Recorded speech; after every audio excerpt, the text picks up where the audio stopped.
últimas novedades del conflicto israelo-palestino. Es verdad que no han pasado grandes cosas en la cuestión de Gaza, aunque sí que es verdad que hay noticias que es importante.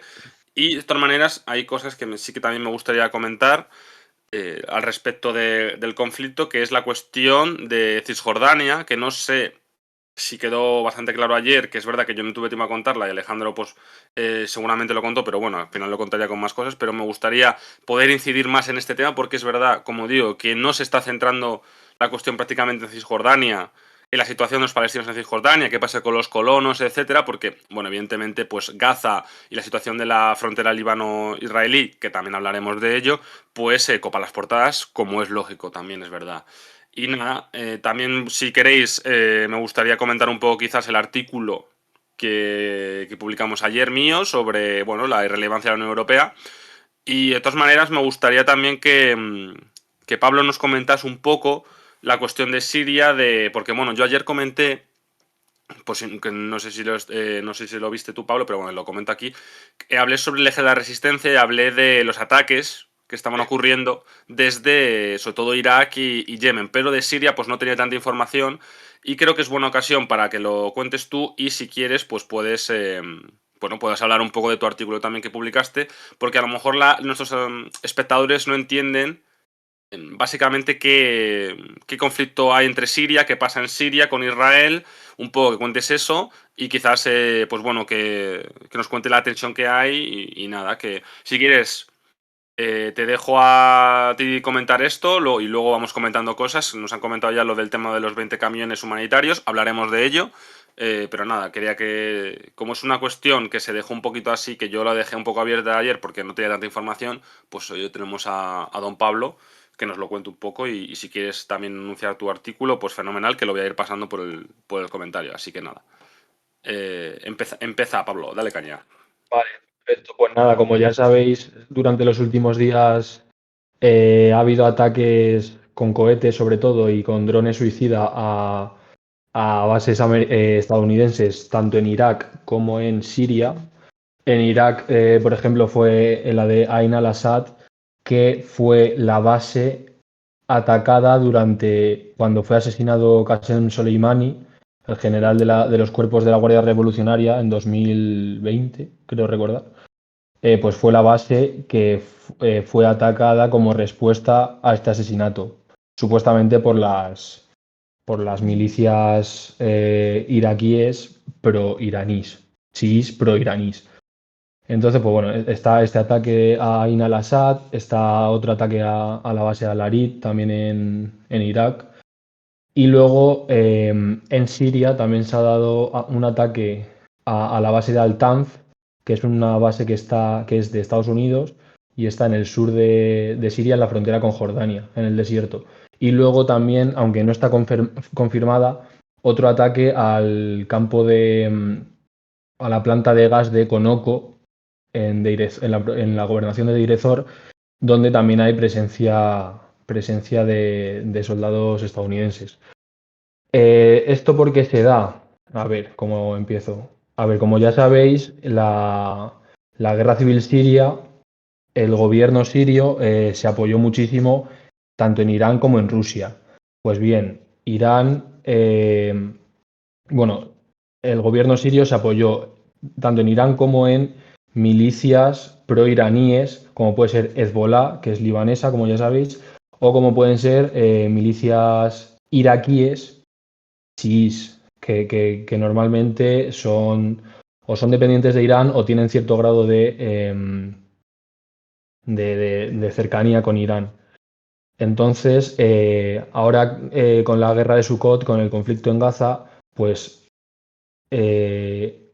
al hacer Israel frontera con Siria a través de los Altos del Golán, los ojos tanto de Israel como de Estados Unidos se han vuelto a poner muchísimo en Siria debido a que en este territorio está lleno de combatientes y de milicias proiraníes que podrían perfectamente atacar Israel en cualquier momento. Entonces, pues bueno, esto es un poco una explicación de por qué se dan estos ataques en bases estadounidenses en respuesta a lo que está pasando en Gaza por parte de milicias proiraníes. Y luego, pues ya pasando un poco al que hay de mi libro, ¿no?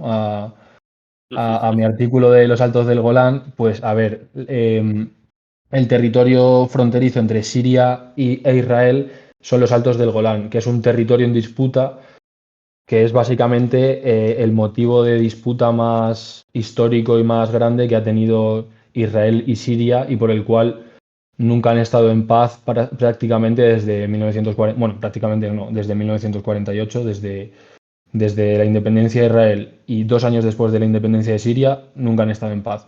Entonces, los Altos del Golán es un territorio que en 1967 fue ocupado por Israel, una ocupación a la cual tanto la ONU como la mayoría de la comunidad internacional se opone y que solo reconoce Estados Unidos desde 2019 con Trump como territorio israelí. Entonces, bueno, hay que explicar que es un territorio muy, muy, muy estratégico porque es una meseta rocosa que está bastante más elevada que todo el resto de la zona, tanto en el lado sirio como en el lado israelí. ¿Qué pasa? Que esto a Israel nunca no se quiere ir de aquí bajo ningún concepto porque esto le permite tener una posición muy ventajosa a la hora de cualquier ataque desde el este, desde Siria, con todas estas milicias proiraníes, iraquíes proiraníes, Hezbollah, etcétera. Entonces, pues eh, bueno, es básicamente eso, ¿no? Yo creo que lo he explicado más o menos Sí, bien. perfecto. Sí, yo he Vale. dejado el artículo de todas maneras por ahí por los comentarios para quien quiera, pues bueno, echar un vistazo, pero bueno, lo tenéis evidentemente en nuestra web y ahí le podéis echar un vistazo. Aprovecho que hemos empezado, pues bueno, estaba esperando también que dejase más gente y tal, pues bueno, para evidentemente recordar que os podéis suscribir a nuestra página web, a nuestro Twitch, ahí tenéis el QR donde nos deja pues bueno, la página de nuestra web para suscribiros, que bueno, os recordamos que nos ayudáis mucho, que al final nuestro trabajo es un trabajo independiente porque no recibimos apoyo de nadie, de ninguna institución, de nadie y ningún partido político, evidentemente, y al final, pues bueno, nos sustentamos en vuestro apoyo y bueno, y yo creo en esta crisis hemos hecho ya 12 artículos sobre Israel-Palestina, más de 50 horas de Twitch y bueno, y bastante más material. Yo creo que estamos haciendo un buen trabajo y que bueno, que para que sigamos este buen trabajo, pues necesitamos al final vuestro apoyo. Mm, ¿Qué más? Muchísimas gracias a todos los que están suscribiendo, por cierto. Muchísimas gracias a Coding Carlos por esas 5 suscripciones. Me voy a dejar muchas. Bueno, Capela 10, Paco Mix y toda esta gente que se está que se está suscribiendo, que muchas gracias. Y que bueno, que vamos a seguir, si queréis, un poco comentando las nuevas novedades. Luego a lo mejor sigo con el spam. El spam ha funcionado, efectivamente, ha funcionado. A veces hay que hacerlo. Ya sé que es un poco. Yo sé que es un poco tedioso a veces. Lo entiendo. Pero si no. Pero al final, si no hacemos ese tipo de cosas, pues yo creo que no. Pues bueno, que no queda a lo mejor algunos claros para gente que nueva que nos está viendo, que pues necesitamos este tipo de apoyo y que nos ayuda muchísimo. Así que eso, lo siento nuevamente por esta pausa publicitaria, como digo, pero bueno, que no lo hacemos por capricho, lo hacemos por necesidad, efectivamente. Y bueno, ya que Pablo nos ha comentado eso, quería comentar las últimas noticias de la cuestión de Gaza, que yo creo que nos habéis preguntado ya sobre la cuestión de los camiones humanitarios. Efectivamente, la vía de Rafah, perdón, que está por que conecta el sur de Gaza con Egipto, pues se ha abierto ya por fin y se han entrado los primeros camiones humanitarios, que creo recordar que la cifra es 20 los que van a entrar, pero bueno, es una cifra, en realidad, 20 camiones humanitarios es una cifra irrisoria para más de 2 millones de personas que viven en la franja. Pero bueno, digamos que era un obstáculo que habían intentado, pues bueno, mantener los israelíes, porque hay que recordar que los israelíes no querían que entrase ayuda humanitaria, que han bombardeado el paso, como he dicho, de Rafah en varias ocasiones. Y bueno, la información además que ha dicho el propio ministro de Defensa sido la de que bueno, que más o menos que les han obligado un poco, les han presionado a los estadounidenses y que ellos no pueden hacer nada porque al final ellos dependen de Estados Unidos, literalmente diciendo, en munición, en armas y en aviación, y que no podían hacer otra cosa. Así que por esa parte, pues digamos que han cedido los israelíes, ¿no? Pero bueno, como digo, 20 camiones de ayuda humanitaria para toda la población que hay en Gaza es irrisorio. Es simbólico, más bien. Pero bueno, veremos. Más noticias. Ahí salió una información que yo creo que es interesante discutirla un poco, que es básicamente que, según Bloomberg y según otros medios también, pero digamos que el más potente así es Bloomberg, que lo ha sacado el primero además, es que Estados Unidos está presionando a Israel para que retrase su invasión a Gaza, para intentar así, pues bueno, conseguir que los rehenes que están tomados por Hamas, creo que son entre en torno a los 200 y 250, muchos de ellos extranjeros, pues sean liberados, ¿no? Que tienen miedo de que una operación militar de Israel provoque que, bueno, estos rehenes mueran, porque, como digo, son extranjeros, algunos son americanos, europeos, etcétera, ¿no? Y bueno, es lo que está intentando conseguir Estados Unidos, que a través de Qatar, que recordemos que es uno de los países que más apoya o ha apoyado a Hamas, pues que hay una cierta mediación entre Hamas y Estados Unidos para conseguir esta liberación. Complicado, porque al final quiero decir, que Hamas tiene en posesión, pues digamos, una arma de negociación, y va a intentar estriar lo máximo posible para que, bueno, pues que le ayude, ¿no? Porque al final yo creo que hay que entender que los de Hamas pues no son tontos, y no lo van a dejar, no van a liberar los rehenes sabiendo que tienen el peligro de que les invada Israel, ¿no? Bueno, más allá de eso, Hamas ha liberado a 2 rehenes estadounidenses, que se me enviaron las fotos ayer, que eran 2 mujeres. Y bueno, ahí estamos, en stand-by. Las preparaciones siguen ahí. Los mensajes que vienen desde las autoridades israelíes, son que básicamente que es inminente la invasión, pero sigue retrasándose. Sigue retrasándose por Estados Unidos, y yo creo que además, que como digo, Estados Unidos sigue temiendo que la invasión provoque una guerra regional, ¿no? Que no interesa a ninguno de ellos, ¿no? Ni a Estados Unidos ni a Europa. Y bueno, y eso, ¿no? ¿Qué más cositas? Yo creo que esas son así las más importantes. Está ahora mismo la cumbre del Cairo, ¿no? Por la paz en Gaza, que están pues todos, la mayoría de los líderes occidentales, creo, o de los más importantes de los líderes occidentales. Están líderes también regionales, evidentemente Egipto, Jordania, etcétera, Estados Unidos, está representada la Unión Europea y la ONU, ¿no? Y bueno, entiendo que intentará llegar a una especie de compromiso para desescalar la cuestión, o intentar llegar a un tratado de paz. Yo personalmente no creo que funcione. Se comentaba que Turquía iba a presentar una propuesta en la cual se iba a poner en el foco la existencia de 2 estados, ¿no? Como la solución de los 2 estados. Es decir, un estado para Palestina y un estado para Israel. La cuestión es que Israel no lo ha permitido en los últimos años, va a permitirlo ahora. Quiere decir que están en ese punto, ¿no? Por tanto, es complicado. Y veremos qué conclusiones salen de ello, pero bueno, digamos que esta es digamos, a grosso modo, las últimas novedades, ¿no? También es verdad que está habiendo nuevos enfrentamientos entre Hezbollah e Israel, ¿no? Siguen los enfrentamientos, ataques con cohetes alticarro por parte de Hezbollah, que están causando bajas y muertos en los israelíes. Y bueno, los israelíes pues están respondiendo con artillería, ¿no? Con golpes de artillería. Y nos preguntáis que si está influyendo Europa a la hora de retrasar la invasión. Me viene muy bien para conectar con el otro tema. No. No es el caso. Voy a decir que el viernes, como digo, se publiqué un artículo que se llama La irrelevancia de la Unión Europea en la guerra de Sukkot, es decir, en el mundo, o sea que yo creo que queda bastante claro, ¿no? Así que voy a dejar aquí el artículo, y luego, si queréis, pues lo comento un poco, y si no, pues pasamos a otra cosa. Y no sé si tú, Pablo, querías comentar algo de alguna de las noticias que he dicho, o centrarte en algo, lo que tú veas. Un poco más.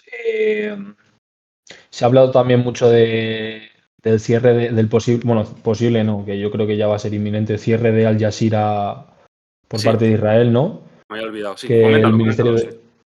que el Ministerio de Comunicaciones como que ha redactado una ley de emergencia, una regulación de emergencia para cerrar temporalmente Al Jazeera, creo que prorrogable en un mes o algo así, que decían para cerrar, los medios de comunicación que dañen la seguridad nacional.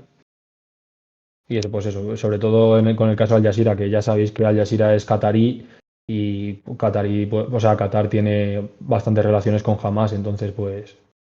Y luego otras cosas, el paquete de ayuda, ¿no? De Estados Unidos, que Biden está intentando que el Congreso pase un gasto de 100.000 millones Sí, para ayuda exterior, que serían 60.000 para Ucrania, 14.000 millones para Israel. Bueno, luego ya 14.000 millones para la frontera con México y 7.000 millones para Taiwán, para el Indo-Pacífico. Entonces estos 14.000 millones para Israel pues son importantes, ¿no? En esta posible incursión. sí. Hay que recordar que, bueno, primero de todo, efectivamente, la cuestión de Al Jazeera se me había pasado, gracias Pablo. Hay que Mm, contar que Al Jazeera es el canal y el medio de comunicación más importante del mundo árabe. Y exacto. para que veáis, y evidentemente con la y yo creo que es una, además, bueno, es un canal que está financiado por Qatar o es propiedad de Qatar, no lo tengo muy claro, pero bueno, para que veáis. Pero bueno,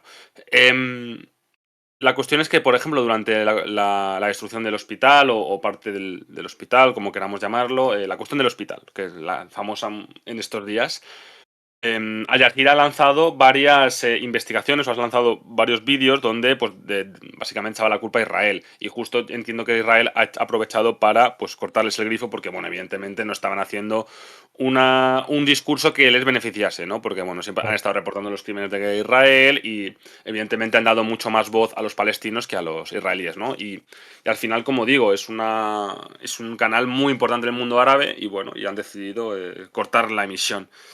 Em, Más allá de eso, ¿qué más? La cuestión del dinero. Sí, los 14.000 millones son importantes. Hay que tener en cuenta además que una de las noticias también, que creo que ya la comenté hace unos días o incluso hace una semana, porque se estaba rumoreando, pero bueno, ya parece que es oficial, que es que digamos, la munición que iba a estar destinada a Ucrania en un fondo reservado que tenía Estados Unidos, de artillería sobre todo, ahora se está siendo enviada a Israel. En realidad era un fondo para Israel, que siempre ha sido reserva para Israel, pero que se utilizó para enviar munición a Ucrania. Y ahora pues se está volviendo a utilizar para enviar a Israel, ¿no? Para que veáis también de dónde salen esos 14.000 millones, ¿no? Que también pues, son munición, material militar, etcétera, ¿no? Bastante importante, ¿no? Y Y no sé, sí, dime. a colusión de esto, también hay que sacar unas declaraciones que dijo Gallant, el ministro de Exteriores de Defensa israelí, que le preguntaban que por qué el gobierno israelí ha aceptado permitir la entrada de ayuda humanitaria a Gaza, ¿no? De estos 20 camiones de los que hablabas, por el paso de Rafah. Y Galán literalmente ha dicho, los estadounidenses insistieron y no estamos en condiciones de negarnos. Dependemos de ellos para los aviones y el equipo militar. ¿Qué se supone que debemos hacer? Decirles que no. O sea, para que se vea que hasta ellos mismos dicen abiertamente que sin el apoyo israelí, sin el apoyo estadounidense no tendrían ni la, Sí, ni la lo he consideración. comentado antes, las declaraciones, pero sí, evidentemente no las había leído, así que gracias, Pablo, porque yo creo que es literal lo que ha dicho Pablo. O sea, quiero Sí, decir, yo creo que es no. ilustrativo, ¿no? Sí, sí, sí. Creo que decir que no hay que. Creo que no, creo que queda bastante cristalino, ¿no? Y ha sido bastante directo el ministro de Defensa Galán, ¿no? Más allá de eso, no sé si queréis que dejar algunas preguntitas, porque no es verdad que no he estado muy atento ahora mismo, porque de hecho, si queréis algunas preguntas al respecto de lo que hemos estado hablando, o seguimos con otro tema, que es que me estéis preguntando también nuevamente sobre la cuestión de la Unión Europea, que he visto que se está presionando, ¿no? a Israel. A ver, mientras si me dejáis unas cuestiones, si nos dejáis cuestiones, las vamos guardando, las vamos leyendo y luego Sí, las no hay problema. respondemos. Pero bueno, pero mientras tanto, Vale, bueno, mira, esta es una pregunta. ¿Cómo afecta la presión de Israel a la situación interna de Estados Unidos a la situación interna de Israel? ¿Cómo es la relación del gobierno de Netanyahu con el pueblo de Israel? Bueno, esto es una pregunta muy interesante porque primero nos viene para analizar las relaciones estadounidenses con Israel y luego la cuestión interna de Israel.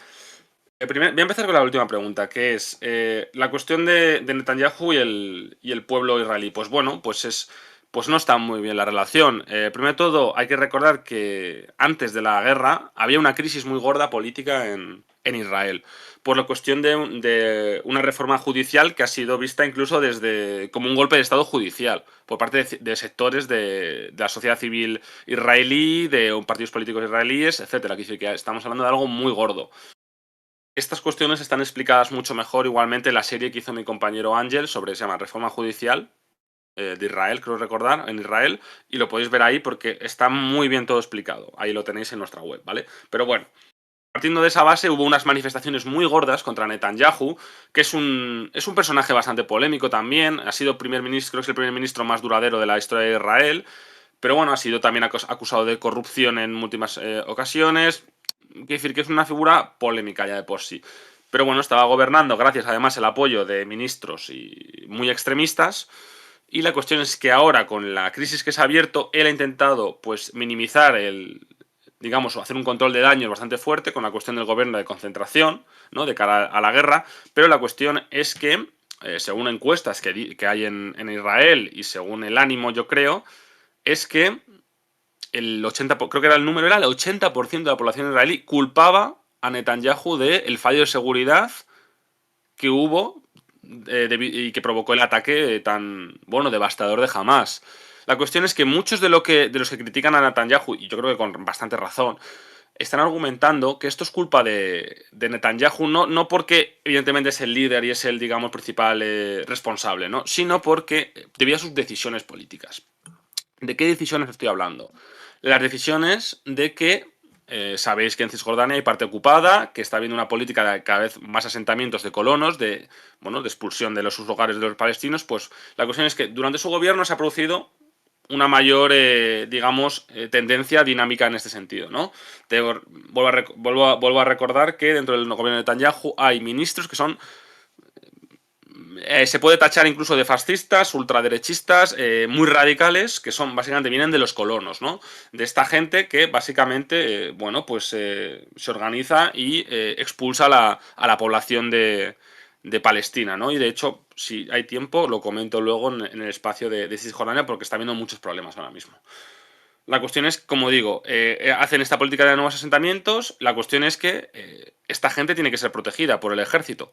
Porque evidentemente esto causa problemas con los palestinos, que evidentemente, pues como es normal, pues no les hace mucha gracia que vayan a echarles de sus casas, demoler sus hogares, para luego, pues bueno, pues que construyan nuevas casas, pues bueno, los judíos de turno, los colonos de turno, basándose en unas sagradas escrituras del año del Catapum, ¿no? Pero bueno, la cuestión es que el gobierno de Netanyahu ha necesitado desplegar más esfuerzos de inteligencia, más esfuerzos de seguridad y más ejército en esas zonas de Cisjordania, lo cual ha dejado menos espacio, menos recursos para poder proteger bien la frontera con Gaza. Y eso es lo que le echan en cara. La cuestión es saber qué ocurre si finalmente no hay invasión, porque ahora parece que se está retrasando, que sí que no. Yo opino que sigue siendo lo más probable, pero bueno, siempre yo creo que hay que analizar el abanico de posibilidades. Y luego que evidentemente yo creo que Netanyahu va a tener que explicar a su población qué ha pasado y yo creo que lo que va a decir la población es que va a hacerle responsable y que va a tener que rendir cuentas. Yo opino, ¿eh? Y esa es, digamos, la relación que hay ahora mismo en Israel. Sí que es verdad que no he profundizado mucho, pero porque no quiero tampoco, pues casualmente hablar yo, que también tiene que hablar mi compañero y que no alargarme mucho en un tema. Y la cuestión de Estados Unidos e Israel, no sé si tú quieres comentar algo, Pablo, y ya si hace falta, pues yo profundizo, o quieres tú comentar la cuestión de, digamos, la presión de Estados Unidos, cuáles son las relaciones, por qué, cómo están. Si quieres tú, porque tampoco tengo yo, o sea, sé por encima, pero no soy expertísimo en la relación Israel-Estados Unidos. Bueno, yo tampoco soy expertísimo, de hecho, yo diría que experto no soy en nada, que todavía soy joven, o sea que aún me queda un largo camino. Si quieres, dale tú y yo sí veo completo, ¿vale? Vale, sí, pues nada, como ya sabéis, Estados Unidos e Israel tienen una relación, pues desde la independencia de Israel, súper fuerte. Estados Unidos ha financiado, bueno, yo creo que es el receptor de armas y el comprador de armas más importante de Estados Unidos. Y bueno, justo esta mañana estaba también otra cosa muy ilustrativa, estaba viendo un discurso de Biden en los años 80 Ajá. hablando de Israel, diciendo, bueno, el famoso discurso este de que si no existiese Israel habría que crearlo porque es el mayor garante de los intereses de Estados Unidos en Oriente Medio. O sea que yo creo que con esto se explica todo. Básicamente, pues Sí. Israel, o sea, Estados Unidos va a apoyar siempre a Israel porque es, es la puerta de entrada a todos los intereses estadounidenses en Oriente Medio. Mm. Luego, además, hay que tener en cuenta que en política interna es muy importante la cuestión de Israel. Nos habéis preguntado que si los estadounidenses apoyan a Israel. Sí. He leído de todas maneras una encuesta que dice que los republicanos lo apoyan mayoritariamente el envío de ayuda militar a Israel, pero los demócratas no, lo cual es una sorpresa. Mm. Creo que es un 40 y pico por ciento la apoyan, pero, o sea que no la mayoría, o no la apoyaban, no me acuerdo, pero era básicamente que la mayoría de los demócratas no la apoyaban, lo cual a mí me ha sorprendido bastante ese dato. Pero bueno, hay que entender que dentro de la política estadounidense el tema de Israel es un tema muy sensible. De hecho, yo diría que los más sensibles y los que de hecho generan mayor consenso político dentro del establishment estadounidense. ¿Y qué poder tiene Eh, Estados Unidos? Sí, perdón, Pablo, no, dime. no, sí, nada, nada. Iba a pasar a Cisjordania quizá, pero sigue, sigue, sí. No, es que quería terminar con... termino con esto y pasamos a Cisjordania, si quieres darle Vale. tú. La cuestión es que, evidentemente, Estados Unidos, como lo ha explicado además Pablo, que ha dicho la cuestión de Galán, ¿no? Las declaraciones yo creo que son cristalinas, es básicamente, tiene mucho poder porque al final sabe Israel que sin Estados Unidos, pues no tendría evidentemente ese abrazo de seguridad, esa cortina, ¿no?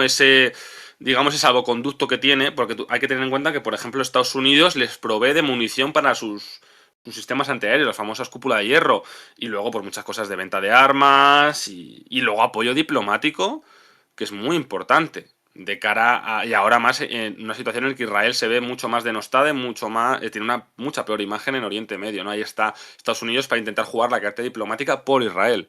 Por tanto, sí tiene esa capacidad de presión. La Unión Europea no, como lo explico perdón, en el artículo, que os lo he dejado ahí, pero si no está en la web, el artículo último publicado y lo tenéis ahí, ¿vale? Dale, Pablo, con Cisjordania. Ah, fíjate, pues es que tampoco, estoy mirando ahora mismo las últimas noticias y todo lo que sale son palestinos asesinados, Sí. tanto combatientes, bueno, o combatientes o unknown gunmen, como suelen decir, en plan pistoleros desconocidos, y Mm, luego también muchos civiles por la cara, vamos, en plan sí, ahora mismo lo último que se sabe, un profesor que debido a un tiroteo ha sido asesinado por, pues como daño colateral, vamos. sí, bueno, no me gusta esa palabra daño colateral pero bueno, entiendo Sí, lo que perdón, quieres decir. sí, en plan Sí, no, no, no, que no estaba envuelto en el tiroteo, me refiero. sí, es que, bueno, pero lo importante que, mira, me viene muy bien para que contemos la cuestión de los palestinos. Creo que son más de 70 los que han Sí. muerto ya en Palestina, porque evidentemente, como he dicho, el foco está puesto en Gaza, ¿no? Y a lo mejor en la frontera líbano-israelí. La cuestión es que mientras ocurre eso, en Cisjordania está habiendo protestas, evidentemente, en Cisjordania, protestas. Algunos enfrentamientos armados, no muchos, pero está habiendo algunos enfrentamientos armados porque sí, efectivamente hay grupos armados en Cisjordania de palestinos, pero sobre todo lo que estamos viendo es una política en la cual los colonos, armados por el gobierno, porque han sido armados por el gobierno, están dedicándose a asesinar palestinos y a arrasar sus casas. Eso es lo que está pasando. Que hace escasos días, literalmente, el gobierno israelí repartió 10.000 fusiles de asalto a civiles colonos israelíes y supuestamente, claro, alegando que esto es para defensa propia de los israelíes, de los colonos, pero evidentemente para es evidente que esto se va a utilizar como, pues, como venganza de lo que pasó con Hamas el 6 de octubre, el 7 de octubre, pues va a haber pogromos evidentes. Es que hay antecedentes de algo similar a lo largo de la historia reciente. ¿Te refieres a de esto? A ver, esto es una tendencia, una dinámica que se lleva viendo desde que Jordania está siendo ocupada por parte de Israel. O sea, estoy hablando de hace décadas. Lo que pasa es que evidentemente ahora el grado, la escalada, la magnitud es mayor. Es mayor. Porque, bueno, estamos en este ambiente, etcétera. Pero que dice que esto quiere decir que a lo mejor en todo el año, creo que en este año ya habían fallecido 200 palestinos. Lo que pasa es que evidentemente en picos. Y esto, pues bueno, pues efectivamente es una tendencia que hemos visto, que lo he dicho, que lo he explicado antes, perdón, que no quería sonar mal. La cuestión es, un gobierno israelí que en ningún momento que no ha querido cumplir los acuerdos de Oslo, que firmaron con Estados Unidos, que nunca ha querido cumplir la legalidad internacional, y se ha dedicado básicamente a seguir ocupando territorio ilegalmente o sea, ha ocupado ilegalmente territorio palestino y ha ido básicamente realizando lo que se puede llamar incluso una limpieza étnica de palestinos, que es, quiero recordar que en los últimos años, es que no sé en cuánto, pero se han construido 500.000 asentamientos o 500.000 casas de colonos. Es decir, la población de colonos israelíes ha ido creciendo en los territorios ocupados palestinos, a medida de que de la población palestina se tenía que ir de esos territorios. Y esto lo que estamos viendo es la evolución, que es nuevamente bueno, se aprovecha, los colonos están aprovechando, y parte del gobierno israelí, que es verdad que no todos los israelíes o no todos los del gobierno están contentos con estos ministros, porque piensan que esto solamente está echando leña al fuego y que puede causar incluso no una guerra civil, pero unos disturbios muy gordos, como puede ser. Pero bueno, no lo están impidiendo igualmente. Y bueno, lo que están dedicando es eso, aprovechando el caos o la barra libre que tiene Israel ahora mismo para, pues bueno, para dedicarse a asesinar palestinos y quitarles su hogar, básicamente. Eso es lo que está ocurriendo. Quiero recordar además, sí, sí, nada, que preguntaban que si el gobierno israelí tiene control oficial sobre Cisjordania. A ver, esto es importante explicarlo para quien no lo sepa. sí. Cisjordania está dividida en diferentes grados como de soberanía o de control palestino, por así decir, por parte de la autoridad palestina. Está dividida en tres áreas. Está el área A, que es control exclusivo palestino, donde la autoridad palestina es como el órgano soberano. Luego Aunque está el luego área... tiene matices, eso que luego los explico yo. Sí, vale. Luego está, yo así a grosso modo, ¿no? Un poco. Sí, sí, sí, Luego no te preocupes. el área B, que es control civil palestino, pero con presencia militar israelí, o sea, con control militar israelí. Y luego, por otro lado, ya el C, que es control exclusivo israelí, aquí es donde supongo que cada vez hay más colonos, ¿no? Y no, en otras zonas también, ¿eh? En las Quiero otras decir que zonas también, no, vale. no es No es excluyente, ¿no? evidentemente. Sí, no, Vale. desgraciadamente no. La cuestión es que, como ha dicho Pablo, la autoridad palestina, que es, sabéis que dentro del movimiento palestino no está unido, al revés, hay diferentes facciones. Una de ellas es Hamas, que es la que, digamos, la que gobierna en la Franja de Gaza, pero en Cisjordania, la autoridad y la legalmente reconocida, internacionalmente reconocida, es la autoridad palestina, que es Fatah, ¿vale? La cuestión con la autoridad palestina es que cada vez está perdiendo mayor legitimidad de cara a los palestinos, porque al final su posición le hace que tenga que cooperar con Israel y que en casos mire para otro lado o incluso, lo hemos visto además en protestas que ha habido en Cisjordania, se ocupen también ellos con sus fuerzas de seguridad de, bueno, pues presionar a las protestantes, que no haya protestas, manifestaciones, etcétera, que no se vayan de mano. La cuestión es que desde muchos sectores palestinos se habla de que la autoridad palestina es colaboracionista con Israel, que al final que es el régimen, por así decirlo, el sistema, es el país, el Estado, que oprime y que está llevando la represión, el régimen de apartheid, la colonización, la ocupación, etcétera. Por tanto, hay esta cuestión que os he dejado, creo que sí, os he dejado el artículo de Cisjordania también en los comentarios. Tenéis también otro artículo en nuestra web sobre las diferencias entre Fatah, Hamas y cuáles son las diferentes facciones palestinas políticas. Ahí tenéis una mayor, pues bueno, una mayor explicación. ¿Qué pasa? Que, que yo creo que es una cuestión, la de Cisjordania, que es bastante flagrante, ¿no? Porque al final la comunidad internacional, perdonadme, no hace nada, mira a otro lado y se fija en otras cuestiones, ¿no?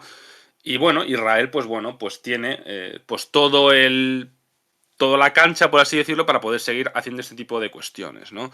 Y yo creo que es bastante grave y que al final, por mucho que se resuelva una cuestión de Gaza, si tienes, que no creo que se vaya a resolver, por cierto, si tienes el frente abierto de Cisjordania, va a seguir alimentando la gasolina y va a seguir alimentando el conflicto hasta que, bueno, evidentemente uno de los o uno de los bandos, que entiendo que es las de los palestinos llevan las de perder, sea totalmente derrotado o se llega un día a algún compromiso que yo de momento lo veo muy lejano, ¿no? Y no sé si tenéis preguntas a ese respecto. No sé si tú sabes más sobre política interna israelí, porque preguntan si qué partidos políticos israelíes están liderando protestas contra Netanyahu. No hay No hay protesta, protestas, ¿no? no está habiendo ahora mismo no. No. No, ahora mismo no. No está habiendo protestas contra al menos no importantes. Y ningún partido Hombre, político claro. la está liderando. A lo mejor hay muy Evidentemente, testimoniales. hay que recordar que dentro de lo que es el arco político israelí también hay partidos árabes, Mm. israelíes, en plan, entonces, que evidentemente se oponen a la incursión en Gaza y abogan por una solución de dos estados, claro. Exactamente. Pero quiere decir que no es la opinión generalizada. Quiere decir que No, antes de que estuviese o sea, había un gobierno anterior, es el de Benny Gantz, o Ben Gantz, vamos, era sí, el ministro, el primer, está Gantz, perdón, y Bennett también, creo recordar, que eran, pues bueno, los líderes del anterior gobierno israelí, que no estaba Netanyahu, ¿no? Que duró poco porque, bueno, es como digo, la política israelí es para verla, porque llevaba no sé cuántas elecciones anticipadas, hay mucho caos y de hecho esto yo creo que es ahora mismo el gobierno así más fuerte de concentración que ha tenido en mucho tiempo. Pero la cuestión es que con ellos, incluso sin estar Netanyahu, ni los ministros radicales, como he comentado, en el gobierno se seguían dando la política de asentamientos, de apartheid, etcétera. Lo que pasa es que con Netanyahu y estos ministros se ha, digamos, llegado a un nuevo grado. Se ha intensificado, pero seguía. O sea, que dice que esto ha sido una política que lleva mucho tiempo. No es desde ahora. Por tanto, esto hay que entenderlo, que es una cuestión estructural dentro de las líneas estratégicas de los diferentes gobiernos de israelíes.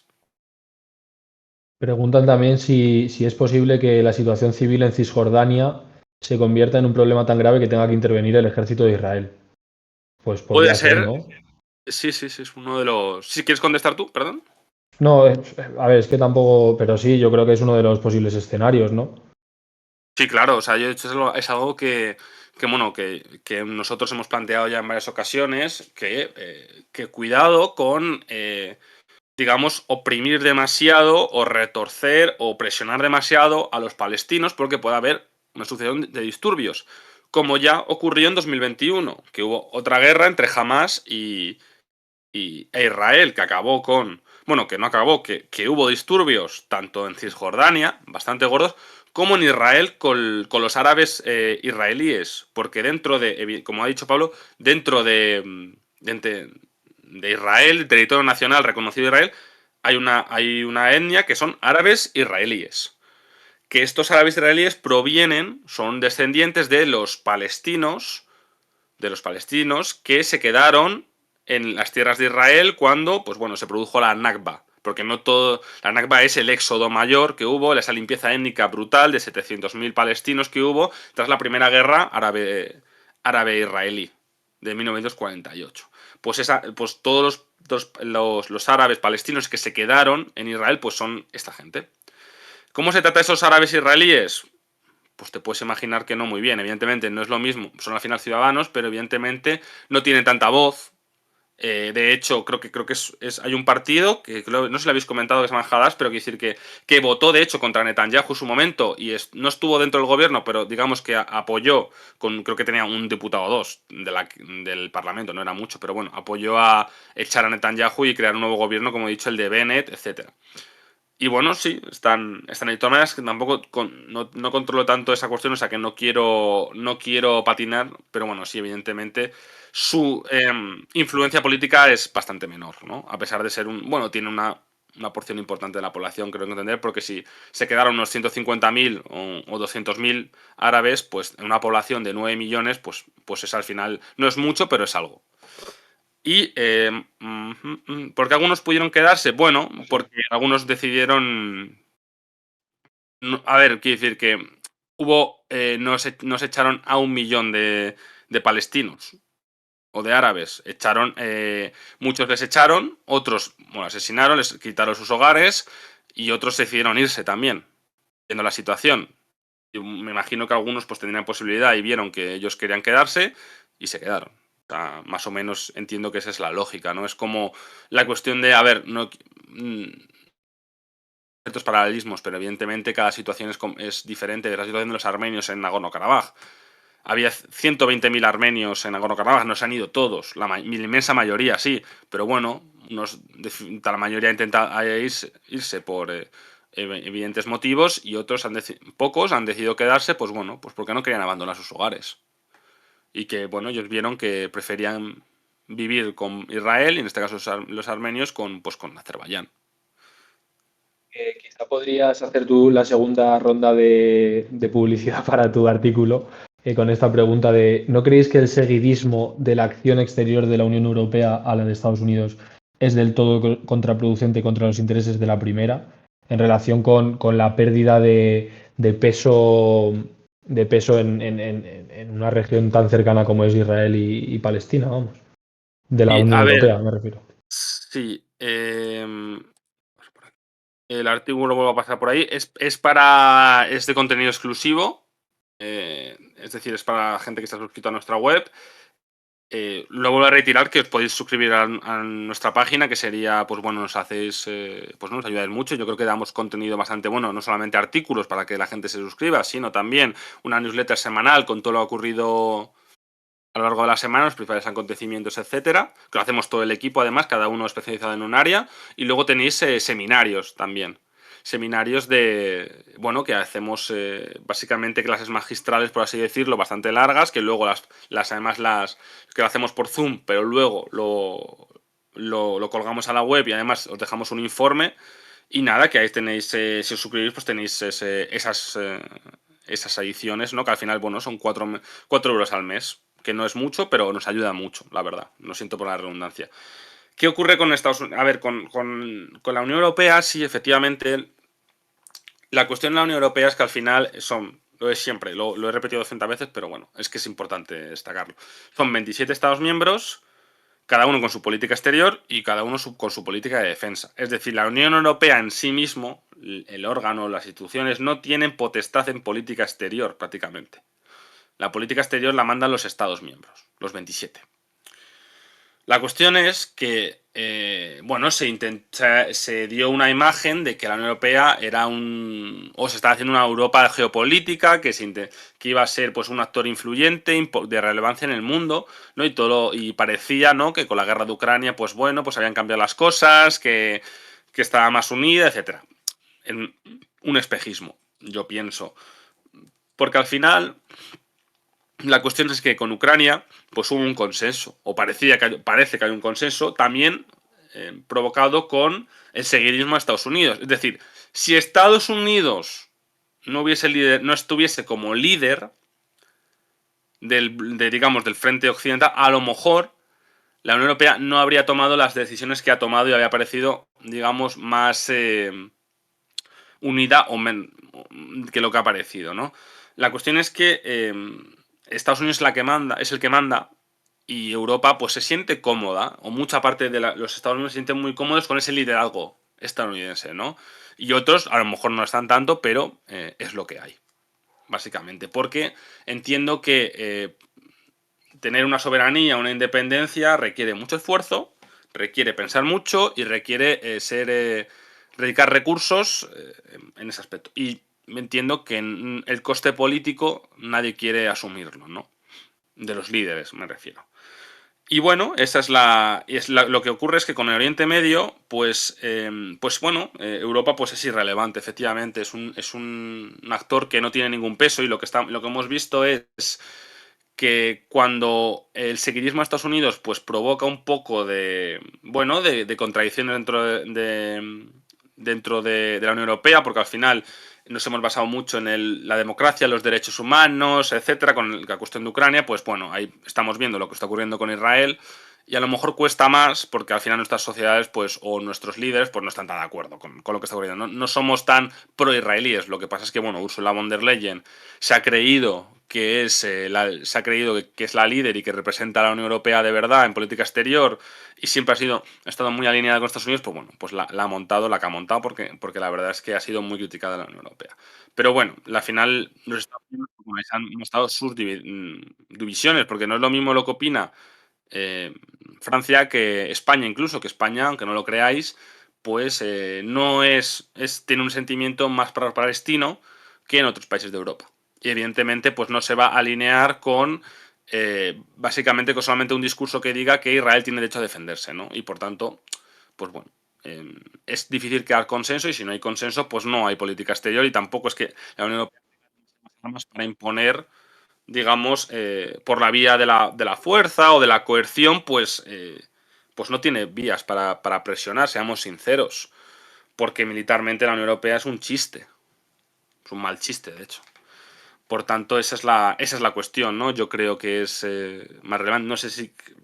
Es que en el artículo lo explico un poquito más, que básicamente que, por ejemplo, tampoco es que Israel ni los palestinos pues les tomen como un interlocutor válido, los israelíes, porque ellos prefieren evidentemente tratar con Estados Unidos y porque consideran además a los europeos demasiados pro-palestinos. Y los pro-palestinos, pues bueno, primero la autoridad palestina tiene cada vez menos legitimidad y poder, como he explicado antes, y además con esa posición ahora más pro-israelí de los europeos, ¿no? Debido a ese, digamos, dependencia cada vez mayor de Estados Unidos, pues ya no les considera un interlocutor válido. Quiere decir que no tienen nada que decir tampoco, además, la Unión Europea con Hamas o con alguna facción palestina de Gaza, y es Estados Unidos quien lleva la batuta, que tiene mucha influencia, evidentemente, tanto con los israelíes como con distintos países de Oriente Medio como Jordania o Egipto. Bueno, esa es la tristeza, ¿no? de la Unión Europea, de que al final pues en este mundo pues cada vez tiene menos hueco, va perdiendo más, bueno, yo creo que está en una decadencia relativa y que no está sabiendo adaptarse, o sus instrumentos, sus mecanismos, no está sabiendo adaptarse al mundo en el que estamos ahora, ¿no? Que es más hostil, más inestable, conflictivo, con una competición entre potencias y bueno, y eso es lo que hay, básicamente. Pablo, quizá ya son Dime. las 4, igual quieres hacer la transición ya con Alejandro. Vale, sí, pues perfecto. No sé si tenemos ahí a Edu. Hola. Buenos días. Buenas tardes. Nada, antes de. Bueno, que me voy yendo. Antes nada, pues un recordatorio de que antes os he hablado de la web, pero bueno, que también evidentemente nos podéis poder apoyar en Twitch, que creo que llevamos desde hace 2 semanas más de 50 horas en directo. Todos los días hacemos directo varias horas, o prácticamente casi todos. Que yo creo que estamos haciéndolo bastante guay, yo creo que estamos haciendo un buen trabajo, ¿no? Que estamos trayendo diferentes voces también, ¿no? Para que no siempre pues hablemos de lo mismo, intentamos darle otra vuelta a ciertos temas y que, bueno, evidentemente siempre intentamos, bueno, responder a vuestras preguntas e intentar resolver vuestras dudas en la medida de lo posible y que nada, es que podéis apoyarnos en Twitch también, yo creo que le estamos dando bastante caña también a Edu, que sí que está Edu, que nos habéis preguntado, pero está escondido. Estoy en las No sé si sombras. va a venir, está en la sombra, está escondido, es como un asesino del Assassin's Creed. Eso te iba a decir. Vale, gracias por el matiz. Te lo Sí, agradezco. sí, sí, porque no había quedado claro, no había quedado claro. Sí, sí, estoy aquí Y, en las sombras, sí. Y nada, que bueno, que si nos apoyáis, pues nos ayudáis a que sigamos haciendo directos, haciendo más contenido y nada. Y eso, que muchísimas gracias y un abrazo a todos y nada, que nos seguimos por ahí. Vamos a hacer una cosa. Voy a poner el vídeo de Sí. Néstor de ayer, ¿vale? Que dura 2 minutitos. Así lo uso como transición y mientras tanto hago lo de las cámaras, ¿vale? Así que, Pablo, ya puedes ir saliendo, ponemos el vídeo y hacemos la transición. Venga, hasta luego, chicos. Un abrazo. Hasta luego, Adiós. Pablo. Chao, chao. De calma tensa podemos calificar la situación que se vive en el Líbano. A 2 semanas del inicio de la guerra en Gaza, todo el mundo mira a este pequeño estado de Oriente Medio por ser, eventualmente, el primer escenario de la regionalización del conflicto. El foco, la frontera sur entre Israel y el Líbano, donde desde hace 2 semanas estamos viviendo combates entre la milicia chií de Hezbollah, que controla gran parte del estado libanés, y las fuerzas armadas israelíes. El saldo, una guerra de cifras que al menos, dice el Estado hebreo, que ha dejado 5 bajas de su lado, 4 militares y un civil, y 25 del lado libanés, entre ellos al menos 7 militantes de facciones palestinas que operan dentro del Estado libanés. Recordamos que el Líbano acoge a 500.000 de refugiados palestinos. Esta situación de inestabilidad en la frontera sur hace que sea objeto de especial interés por parte de la prensa, que por desgracia no está siendo ajena a las bajas. Si hace unos días lamentábamos la muerte de un camarógrafo de Reuters, ayer fuentes vinculadas a Hezbollah aseguraban que un grupo de periodistas había sido atacado en la frontera sur, causando la muerte de un operario de cámara. Esta situación de gran inestabilidad hace que varios países occidentales hayan pedido a sus civiles que abandonen inmediatamente el país. Se está cerrando parcialmente el espacio aéreo. Incluso estamos viendo algunas evacuaciones. Es el caso de Alemania, de Arabia Saudí, de Estados Unidos o de Bélgica. Con este escenario, la situación de inestabilidad militar también lo es económica y política. El 80% de la población libanesa está por debajo del umbral de la pobreza y la situación política no es mejor. Los equilibrios que rigen el país vienen de la guerra civil libanesa, un equilibrio institucional entre cristianos maronitas, musulmanes sunitas y chiitas, un equilibrio que se ha hecho imposible desde hace 3 años, que hace que el gobierno sea interino y que Beirut no afronte con una sola voz el escenario que se abre ahora incierto tras el inicio de la guerra en Gaza. Todos los ojos miran a Nasrallah, al líder de Hezbollah, que todavía no se ha pronunciado, aunque las fuentes locales afirman que una incursión terrestre de Israel en Gaza sería el detonante del estado de guerra. Si a día de hoy se viven escaramuzas en la frontera sur, afirman fuentes afines a Hezbollah que la incursión en Gaza haría que se desatase, y cito textualmente, un infierno. Desde Beirut, para Descifrando la Guerra, Néstor Prieto.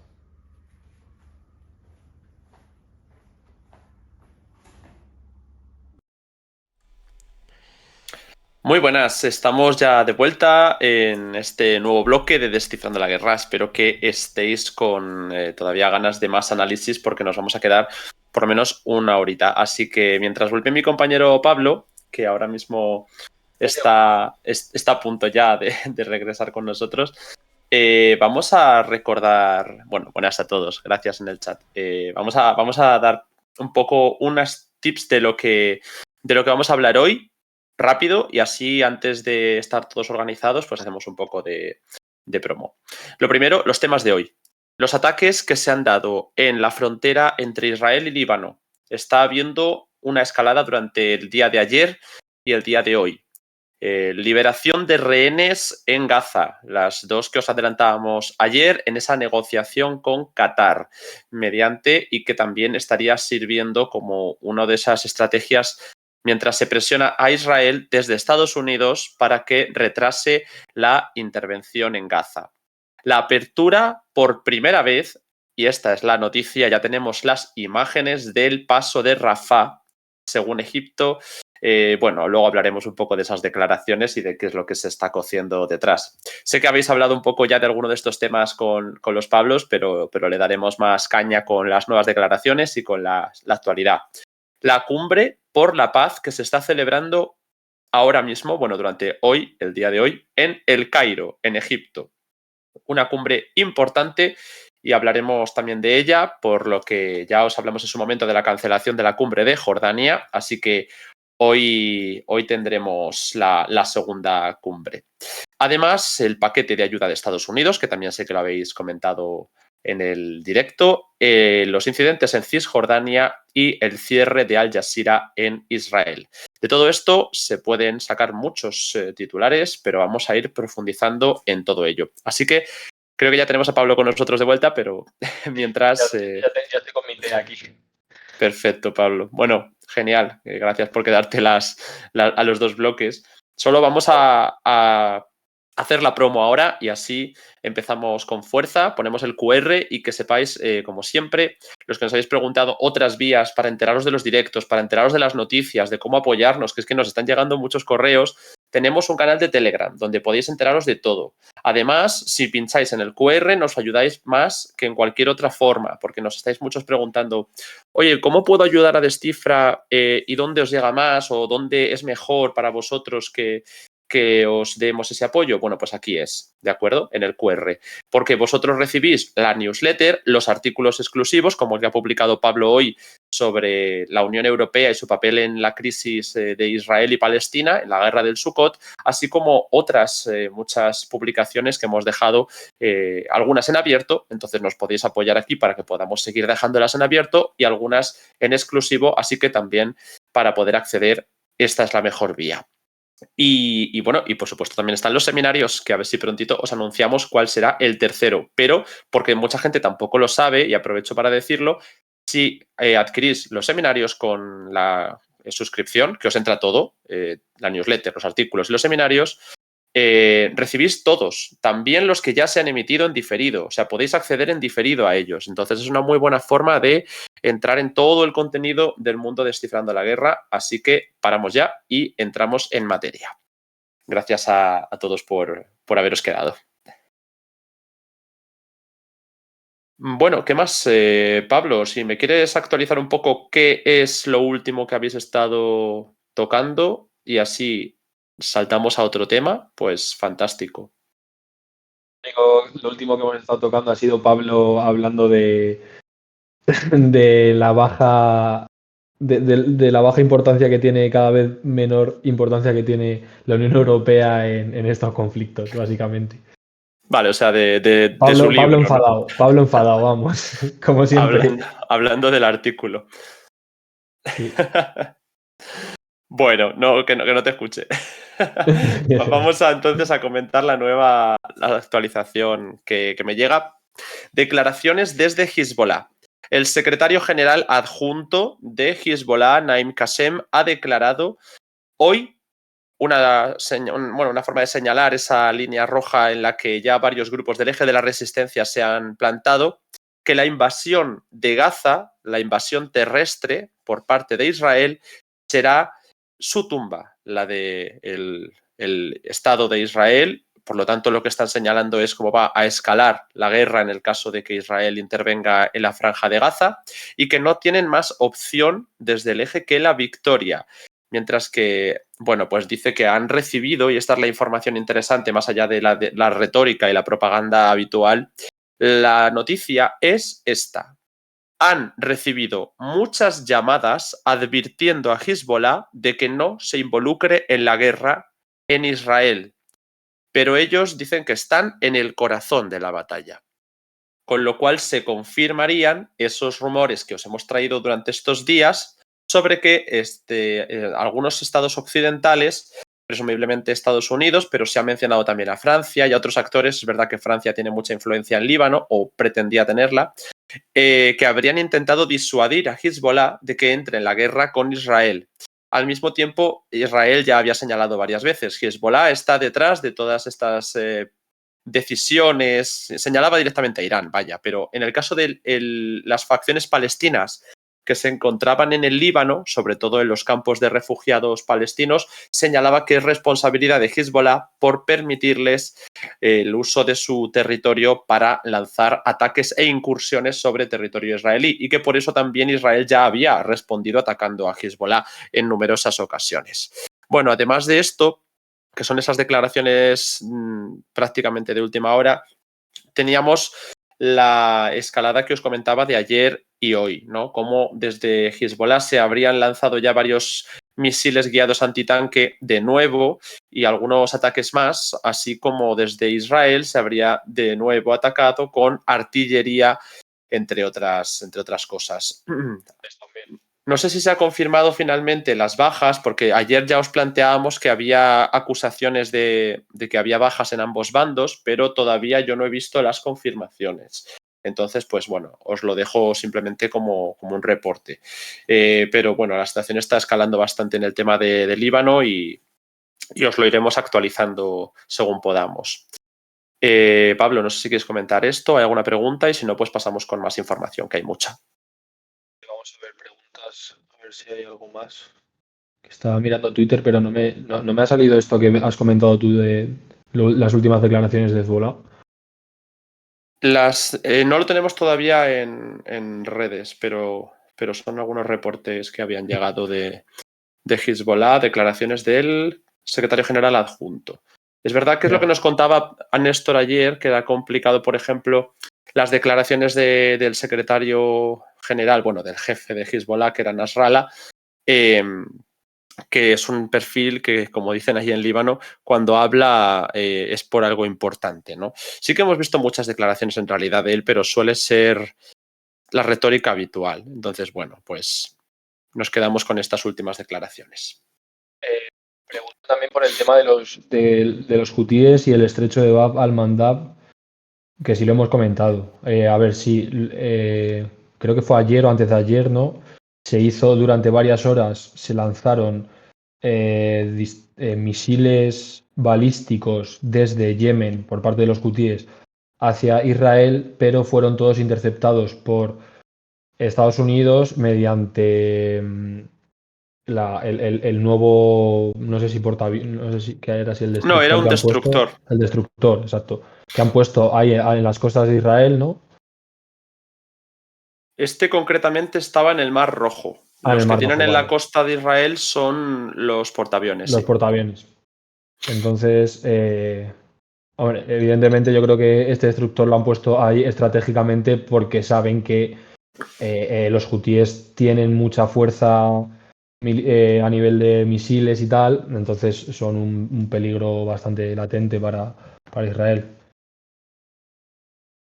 Sin embargo, hemos recibido también algún reporte sobre la ampliación del rango de este ataque, que a ver si lo encuentro y os lo traigo, porque lo hemos estado comentando nosotros internamente y bueno, pues será interesante. A ver si lo encuentro. Bueno, si quieres ir contestando alguna... Ah, mira, aquí lo tengo. Vale. Nuestra última noticia sobre la cuestión la habíamos publicado en nuestro hilo del eje de la resistencia. Decía Estados Unidos confirmando el derribo de 3 misiles de crucero y varios drones lanzados por los hutíes de Yemen. Bueno, pues parece ser que habrían confirmado, o algunas de las fuentes que cita CNN, la cadena estadounidense, de que el ataque de los hutíes habría sido con al menos 4 misiles de crucero y 15 drones en dirección a Israel en un periodo de 9 horas entre el día 19 y el 20 de octubre, es decir, entre el jueves y el viernes, y que habrían sido todos interceptados por este destructor del que os estábamos hablando, estadounidense, en el Mar Rojo. Y también señalaba la fuente de la CNN que era, bueno, algo para ellos evidente, que la única dirección o trayectoria que podía tomar ese camino en el Mar Rojo era Israel, con lo cual pues consideran que el ataque iba dirigido a Israel, cosa que me parece casi evidente y que encaja con la retórica de los hutíes estos días. Así que esa es la actualización. Pregunta, no entiendo. ¿Israel está atacando el sur del Líbano y el Líbano no lo toma como una declaración de guerra?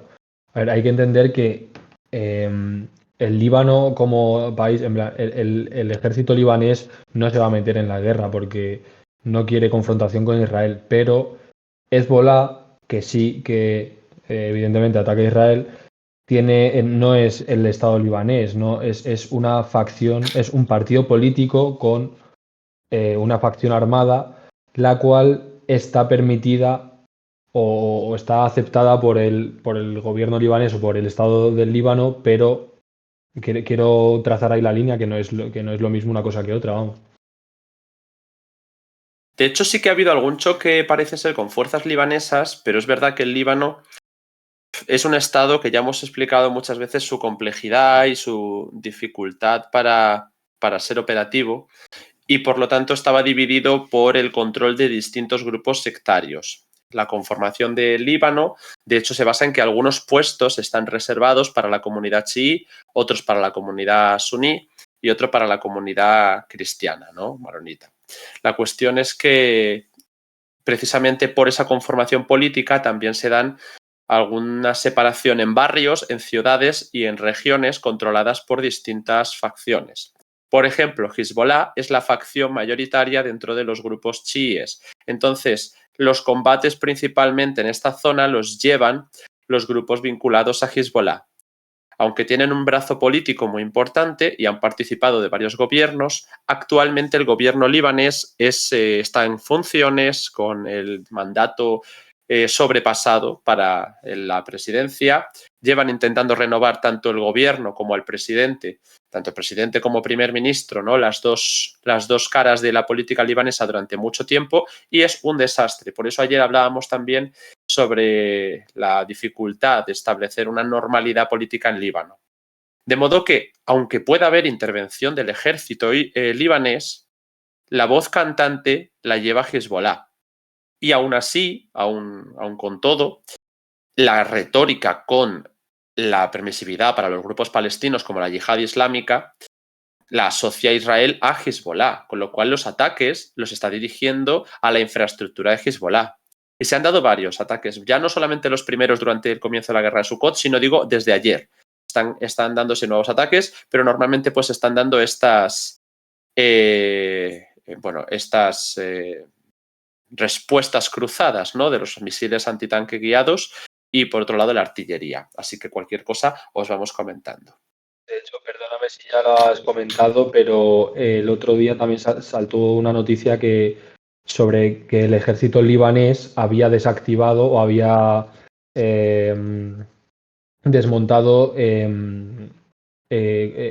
como, es que no sé cómo decirlo, bases para lanzar cohetes o misiles desde territorio libanés hacia el norte de Israel. Entonces, aquí se ve que el ejército libanés o el gobierno libanés no apoya a Hezbollah, no son lo mismo aún. Eso es. Ha habido épocas en las que Hezbollah, como digo, en su brazo político sí que ha participado del gobierno, pero actualmente, como dice Pablo, no es lo mismo. Hace ya tiempo que cayó de esa manera. Vale, bueno, ¿nos tenemos alguna preguntita? Tenemos... Bueno, veo que tenemos un Nightbot ya por fin para que podáis ver nuestras redes sociales, que ya era una petición de largo recorrido en el chat de Twitch. Y hay que darle las gracias a Edu, que parece que es el que lo ha conseguido. Ahora solo hay que pulirlo, que todavía no está funcionando del todo bien, pero bueno. Bueno, pero, me encargo de eso. Bueno, me parece que ya tenéis ahora mismo funcional nuestro enlace a Telegram. No, ninguno de ellos es funcional, creo. Bueno, estamos trabajando en ello, ¿vale? Así que muchas gracias. Por eso, es cuestión de tiempo, dadme un minuto. Vale. Bueno, pues tenemos más noticias, porque aquí no paramos. Así que podemos pasar, si quieres, con la cumbre de El Cairo, que es el acontecimiento más importante de la jornada y que me lleva dando dolor de cabeza toda la mañana porque no tengo muy claro quién estaba invitado. Así que vamos a ver si somos capaces de organizarnos.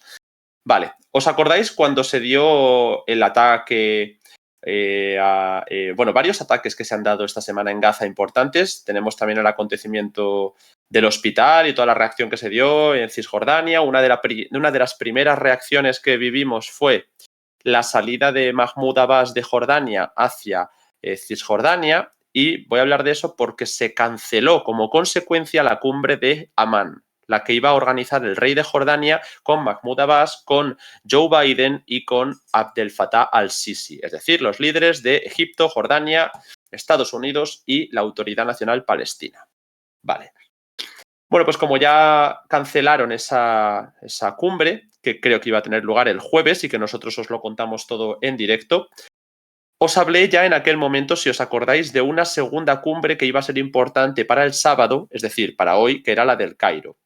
Vale, esta sí continúa, aunque las declaraciones fueron un poco gruesas en Jordania cuando dijeron se cancela esta cumbre porque no es posible parar la guerra, ¿no? Ya, y ahora pues se ha hecho una mucho más amplia. Y nosotros hablábamos de esta cumbre porque había varios reportes de Hakan Fidan, el ministro de Exteriores turco, de que iban a presentar una propuesta novedosa para desarrollar la idea de la solución de dos estados para Israel y Palestina. Pues esa respuesta que quería ampliar Turquía basaba su recorrido en las garantías de seguridad que se debían dar a los dos, a Palestina y a Israel, para sus nuevas fronteras. Esas garantías de seguridad, Turquía las quería plantear como un apoyo de los países regionales, ¿no? Países árabes, pero yo creo que también quería hablar de lo que es la hermandad musulmana para incluirse a sí mismos, de que Turquía pueda participar dentro de las garantías de seguridad con una presencia, supongo que permanente, en Palestina, en ese estado hipotético palestino que se formaría después de esa solución de dos estados. Vale, bueno, pues este tipo de propuestas tan rompedoras, además de cómo otros países europeos debían ser los garantes de esas garantías de seguridad en Israel y cómo se tenía que proponer todo en la cumbre del Cairo, pues era una de las cosas de las que íbamos a hablar hoy. Sin embargo, bueno, pues como digo, no quedó nada claro si al final iba a acudir él o qué iba a pasar. Entonces, durante todo el día de hoy hemos estado mirando y he visto que hay algunos líderes que ya han confirmado, bueno, que fueron confirmando su presencia, que fueron llegando a El Cairo, y la cumbre que se iba a hacer en Amán al final se ha ampliado notablemente. Teníamos, por ejemplo, la confirmación de Abdel Fattah al-Sisi como anfitrión del evento en El Cairo, aunque finalmente iba a ser a unos kilómetros del Cairo, con Mahmoud Abbas, el líder palestino de la Autoridad Nacional Palestina, el rey de Jordania, Abdullah II, del que habíamos hablado previamente, y añadiendo a esta tríada que ya se iba a reunir en Amán y que precisamente el Jordano y el Egipto ya se habían reunido en el Cairo, se suman el rey de Bahrein, Hamad bin Isa al-Jalifa, el emir de Qatar, el jeque Tamim bin Hamad al-Thani, así como algunos ministros de exteriores de Europa, ¿no? El de Reino Unido, James Cleverly, que ya había pasado por Israel en su momento, Annalena Baerbock de Alemania, la primera ministra de Francia, Catherine Colonna, y el jefe de la diplomacia europea, Josep Borrell. Bueno, después empezamos a recibir confirmación por parte de medios, medio kurdo, pero bueno, medios iraquíes, de la presencia del primer ministro de Irak, uno de los más beligerantes contra Israel, que también habría ido al-Sudani, del que os hemos hablado aquí en algunas ocasiones. Más personas que han ido llegando esta mañana. Llegaba Pedro Sánchez, presidente de España, con lo cual, bueno, vemos que se ha ampliado notoriamente el contingente de personalidades que han acudido. Se supone que iba a ir también acompañado por el ministro de Exteriores, José Manuel Álvarez, de modo que la presencia de España estaba, bueno, consolidada, porque se ha visto una foto de esta reunión de Pedro Sánchez con Josep Borrell. Al final, por mucho que sea el representante europeo, pues también es español, y estaba con Antonio Guterres, ¿no? El secretario general de la ONU, que sabéis que es de origen portugués. Bueno, pues además de todo esto, empezaron a notificar la llegada de líderes como Erdogan a la cumbre del Cairo. De esto reforzaría notablemente el papel que Hakan Fidan quería llevar a cabo dentro de esta cumbre, que era el ministro de Exteriores turco del que os hemos hablado, que quería llevar un papel protagonista en esta propuesta. Bueno, finalmente parece que estaba Erdogan. También uno de los pocos reportes que sí que os pudimos confirmar hace días, aparte del de Turquía, que era el único que conocíamos con certeza, bueno, Turquía, Jordania y la Autoridad Palestina, lógicamente, es el presidente de Sudáfrica. De este sí que os habíamos hablado, creo que fue ayer mismo, Cyril Ramaphosa, cómo ha llegado hoy al Cairo, uno de los más combativos dentro de la Unión Africana, en ese cordón que han intentado imponer a Israel como miembro observador, ¿no? Ahí faltaría, por ejemplo, autoridades argelinas para completar el grupo. Luego ha habido muchas fuentes que han sido un poco más amplias sobre el listado de invitados. Parece que había un enviado chino, que había habido algún rechazo de Túnez a la presencia israelí. Sabéis que en Túnez están siendo muy combativos. Y bueno, una serie de países en un listado que yo querría comprobar. Vale, sí, Pablo, adelante. Rusia dijo que igual iba el Deputy Foreign Minister, el viceministro de Exteriores. Scholz, el canciller Scholz de Alemania y Sunak no. Quizá Macron también he leído yo, pero que no está. Que no, no, perdón, que no hay una palabra oficial sobre si va a ir o no Emmanuel Macron. Creo que de Y- Francia la mayor autoridad que ha ido es Catherine Colonna, que es vale. la primera ministra, pero claro, es verdad que Macron ha dicho muchas cosas y es el que menos se está moviendo, sorprendentemente. Ya.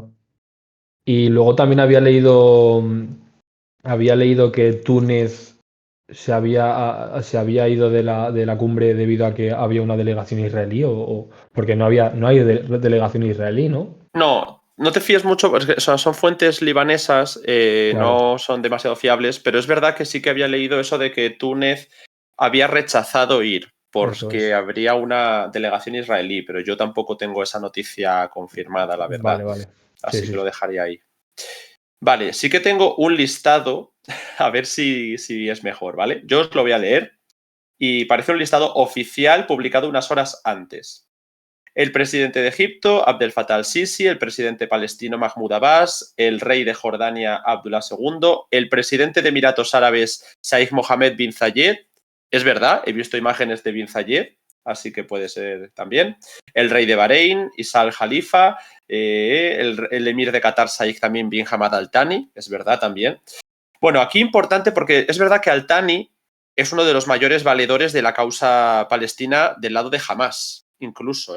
Pero Mohammed bin Zayed y Hamad bin Isa al-Khalifa no son unos valedores de la causa palestina al nivel de Qatar. Es decir, bin Zayed es uno de los que su retrato era quemado en Palestina por haber normalizado sus relaciones con Israel. Es verdad que, bueno, pues Bahrein no tiene una presencia tan notable en la arena internacional como para que se critique al rey de Bahrein de esa manera, pero al presidente emiratí, al líder emiratí, sí que se le ha criticado mucho. De modo que, como dijimos el otro día con las reacciones del hospital, que Emiratos Árabes esté comprando este discurso, se esté acercando a foros por el alto el fuego. Bueno, es verdad que nunca ha sido pro-israelí, pero llevaba una relación comercial decididamente a favor de normalizar los lazos con Israel. Eso puede ser importante, puede ser un giro importante de guión. Vale, más personas que tenemos en la lista. El príncipe heredero de Kuwait, Sheikh Masal al-Ahmad al-Sabah. El ministro de Exteriores turco, Hakan Fidan, como decíamos, el primer ministro iraquí, que también nos adelantábamos, Mohamed Shia al-Sudani, Giorgia Meloni, la primera ministra italiana, que no la había comentado, Pedro Sánchez, el primer ministro español, bueno, primer ministro, en España le llamamos presidente, pero la figura que tiene es de primer ministro. Kyriakos Mitsotakis, primer ministro griego, Nikos Christodoulides, presidente de Chipre, Cyril Ramaphosa, el presidente de Sudáfrica, que también habíamos comentado, y ahora las ministras de Exteriores de Francia y Alemania, Catherine Colonna, la primera ministra, y Annalena Baerbock, la ministra de Exteriores. Luego, además, confirmamos el ministro de Exteriores de Japón. Vale, es la nueva cara después del cambio de gabinete, creo, Yoko Kamikawa, uno de los perfiles duros que había metido Kishida a favor de Taiwán y otras corrientes duras en el gabinete, pero Kamikawa pues parece que habría ahora ido a El Cairo a hablar de este alto el fuego. James Cleverly, que también nos lo hemos adelantado, el secretario de Estado de Exteriores Reino Unido. Bueno, aquí de nuevo le llamamos secretario de Exteriores, pero es un ministro. Es un poco raro, porque allí a los secretarios de Estado le dicen minister y a los ministros secretary, ¿no? Pero bueno, el tema ya queda claro. Luego tenemos el ministro de Exteriores noruego, Sven Barth Eide. Es verdad que en Noruega también lo habían reportado varios medios. El que nos has comentado, Pablo, el viceministro de Exteriores ruso, uno de ellos, porque si algo tiene Rusia son muchísimos viceministros. Este es Mikhail Bogdanov. Yo me imagino que este será el delegado especial para Oriente Medio, porque tienen viceministros de Exteriores pues como si fueran secretarías de Estado, ¿no? Para muchas áreas, porque en el tema de Ucrania, o sea, cada día la liaba un viceministro distinto. Luego tenemos a Antonio Guterres como secretario general de Naciones Unidas y al enviado chino para el Oriente Medio, que es Tsai Jung, así como a Josep Borrell, el líder de diplomacia europea, y a Charles Michel, el presidente del Consejo Europeo. Bueno, buena lista, ¿eh? Ya me he cansado de leerla, ya la tenemos aquí y es bastante más importante que lo que parecía, ¿no? Es una cumbre muy grande, perfiles muy altos y cualquier duda que nos queráis plantear la podéis plantear, porque yo he leído también con respecto a esta propuesta turca que finalmente la han articulado igualmente. Pedro Sánchez aquí ha mencionado simplemente, bueno, pues la crítica a la violencia, que se centran en lo urgente que es la protección de la población civil, un alto el fuego humanitario, como se pidió al secretario general de la ONU. Recordad que se votaron 2 resoluciones en el Consejo de Seguridad de la ONU, la de Rusia y la de Brasil. La de Brasil fue rechazada por el veto estadounidense y la de Rusia por el veto estadounidense, francés y creo que el otro fue un voto en contra de Japón. Y el veto británico también, creo, ¿vale? ¿Qué más? Vale, Pedro Sánchez no ha hecho unas declaraciones mucho más fuertes. Bueno, lo de siempre, ¿no? Condena los ataques terroristas perpetrados contra Israel, le reconoce el derecho a defenderse en estricto cumplimiento del derecho internacional humanitario. Al final es un poco lo de siempre, ¿no? Es decir, la línea estadounidense. Es que son las mismas palabras, ¿no? Me llama la atención, como lo que decía Joe Biden, es igual que con Ucrania también. Los mismos anglicismos traducidos usamos siempre. En fin, vamos con Turquía, que es el que tenía una propuesta novedosa y que no es un cortapega. Ha dicho Hakan Fidan que el conflicto entre Israel y Palestina requiere este nuevo mecanismo de garantías del que os hablamos, que es una propuesta novedosa y que es muy interesante, porque garantizaría los pasos dados por ambas partes para una paz justa. ¿Qué pasa? Que es que en Israel llevan rechazando las fronteras era en 1967, me parece, las llevan rechazando mucho tiempo. Decían que era imposible articular eso en la política israelí. Pero si encima le añadimos que los acuerdos de Oslo, que son de los 90, ¿no?, también son rechazados por este sector del gobierno, no quieren las fronteras, ni siquiera que ya dejan el statu quo actual. O sea, de lo que estamos hablando es de que el gobierno se ha conformado con una línea revisionista sionista. El sionismo como tal lo que busca es el establecimiento del Estado israelí, el Estado de Sion, y bueno, pues ese Estado bajo el statu quo con las fronteras de los acuerdos de Oslo que implican ese semiasedio que se puede hacer a Gaza, el apartheid que se puede hacer en Cisjordania y que de hecho se ha desarrollado posteriormente, y la ocupación parcial porque la zona C, como nos ha explicado antes Pablo, está bajo control militar israelí. Esas fronteras, que ya son extremadamente beneficiosas para Israel comparado con lo que os comentaba de los años 60 y 70, tampoco las quiere el gobierno israelí. Por eso hablamos de sionismo revisionista, porque busca un paso más allá. Y ahora, con esta campaña sobre Gaza, parece que podrían llegar a ocupar parcialmente el norte de la franja, o veremos qué. Por eso, la propuesta turca intenta darle una vuelta de tuerca a la solución de 2 estados, porque la solución de 2 estados es radicalmente criticada desde este sector revisionista sionista. Es muy complicado. Pero Turquía, pues lo que quiere con esto es ganar un poco más de peso dentro del sector musulmán, es decir, dentro de Palestina. Y nada, luego el resto, pues cosas, lugares comunes, ¿no? Pues que no van a permitir que continúen los sufrimientos de los palestinos, lo cual, pues si eso es palabrería, si no va con ninguna acción concreta. Los ataques israelíes continuarán y si los ataques israelíes continuaran, estos ataques amenazan la estabilidad global y una paz que pudiera llevar a una escalada geográfica. Es decir, a mí esto me suena a la guerra regional, pero siempre, siempre, siempre es muy interesante que la guerra regional la esté mencionando gente que no es del eje de la resistencia, porque Irán lo ha dicho muchas veces y actores libaneses, sirios, iraquíes, yemeníes, pero que lo estén diciendo líderes de Egipto, Jordania y Turquía.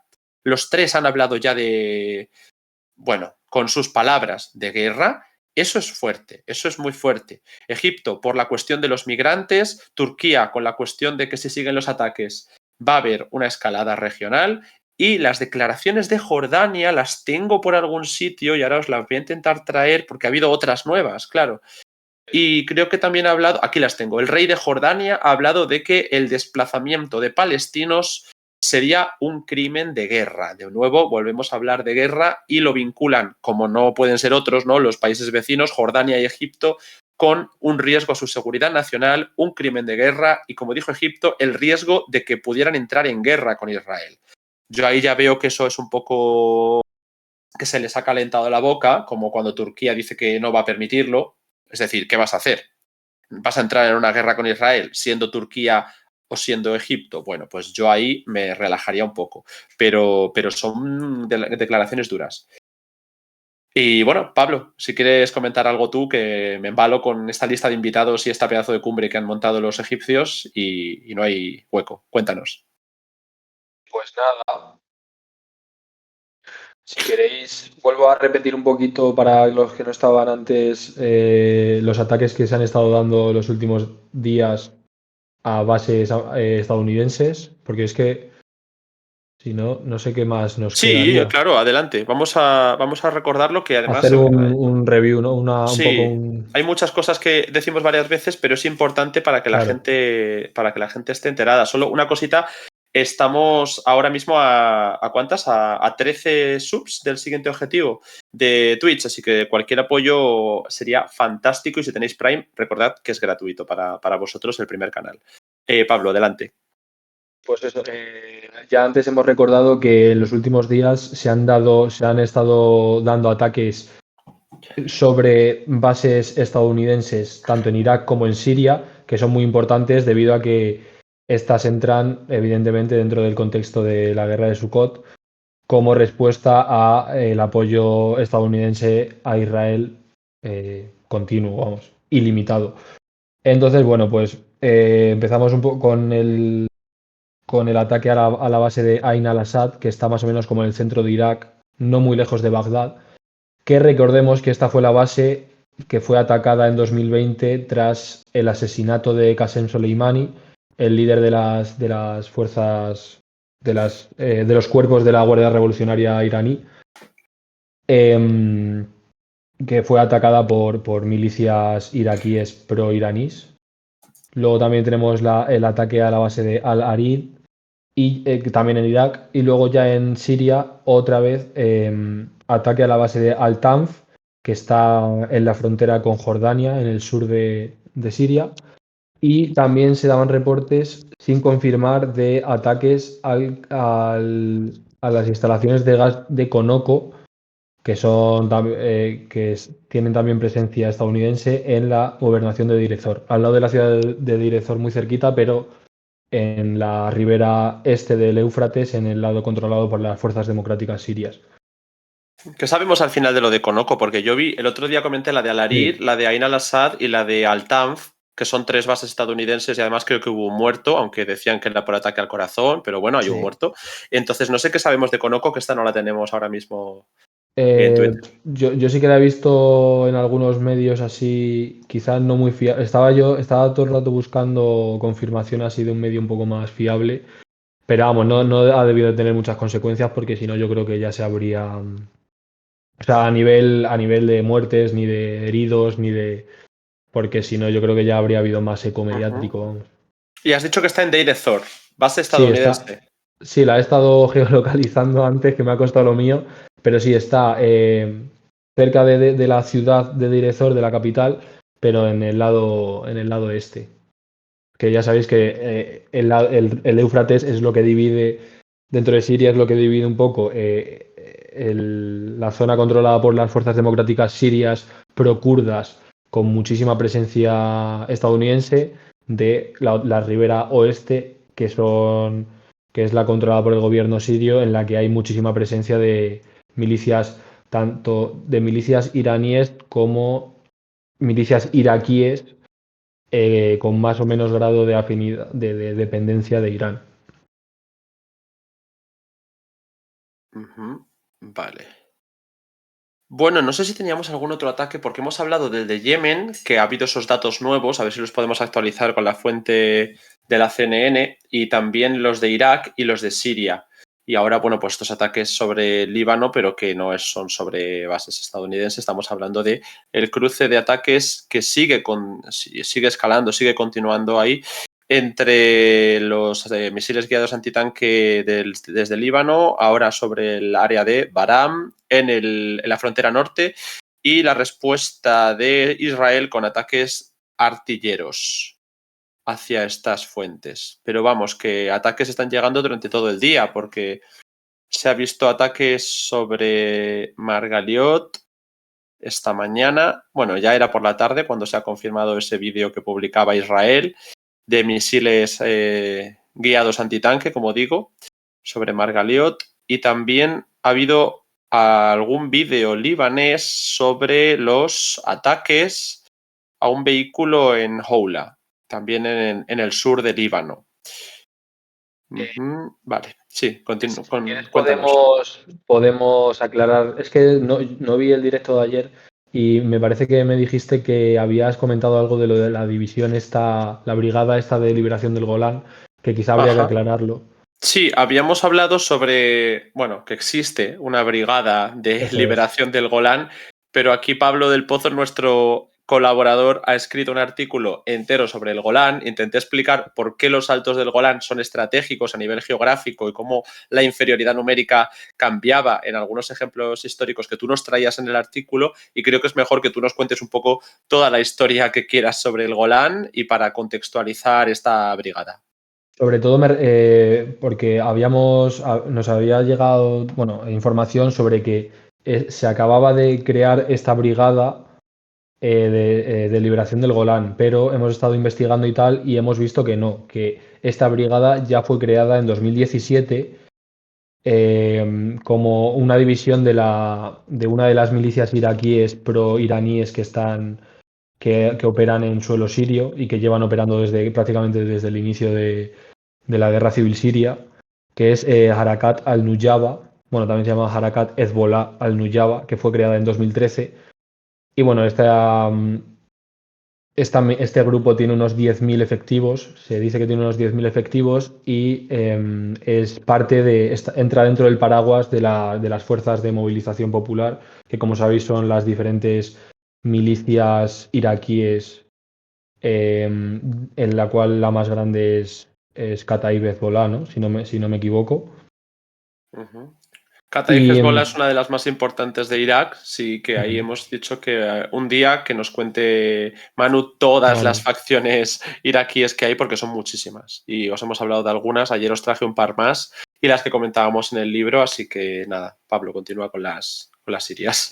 El caso es que no me quiero enrollar mucho, pero es importante porque esta división dentro de esta milicia iraquí fue creada en 2017 tras la batalla de Alepo, cuando ya las fuerzas gubernamentales junto con Hezbollah y tal ya retomaron la ciudad de Alepo, cuando ya giraron como los objetivos hacia el sur, y ya en 2018 comenzó la ofensiva del sur de Siria, donde las fuerzas gubernamentales ya tomaron todo el sur, incluida evidentemente la frontera con Israel, que son los Altos del Golán.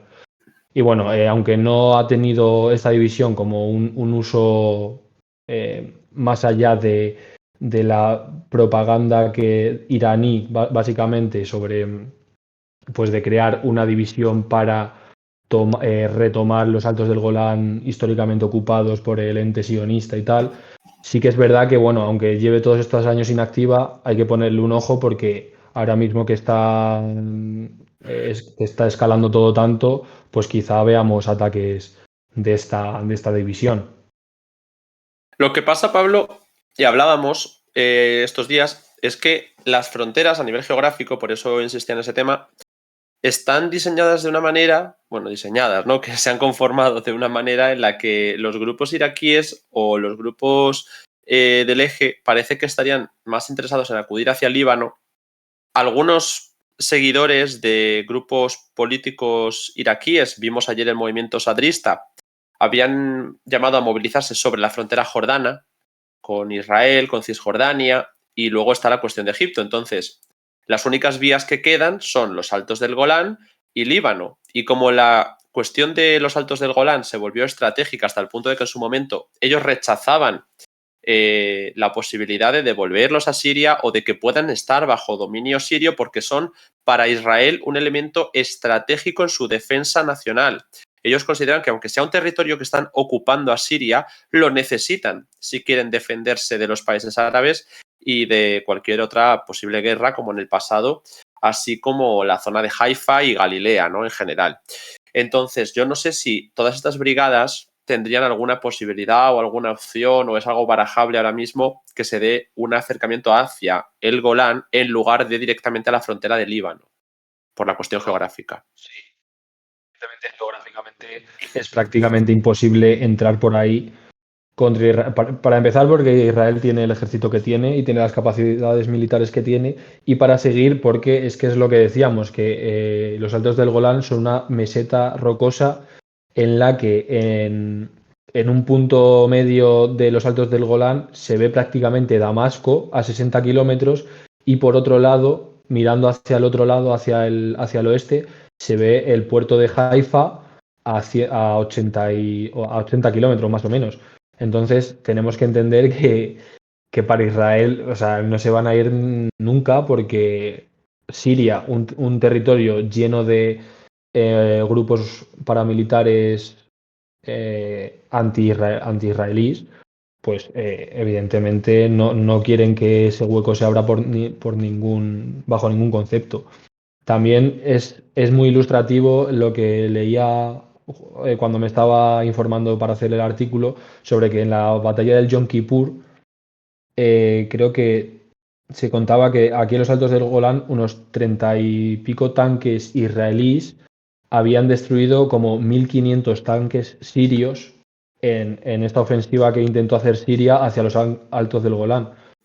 Entonces, aquí se ve pues un poco la importancia de la orografía y del terreno, sobre todo en este caso. Quien domine los Altos del Golán desde arriba va a tener una posición muy, muy ventajosa sobre quien esté abajo, que en este caso es Siria, claro.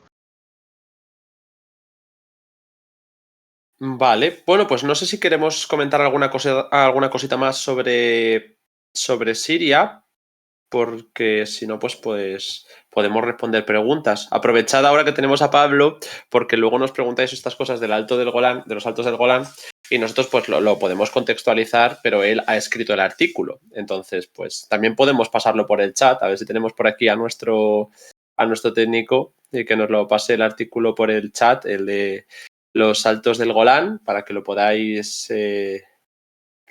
leer. Y no sé si lo tenemos en abierto o está en exclusivo, pero Está en exclusivo, creo. Vale, está en exclusivo. Entonces aquí sería un buen momento para poner el QR grande y así que podáis acceder directamente al artículo de Pablo, que yo creo que vale la pena, yo lo he podido leer.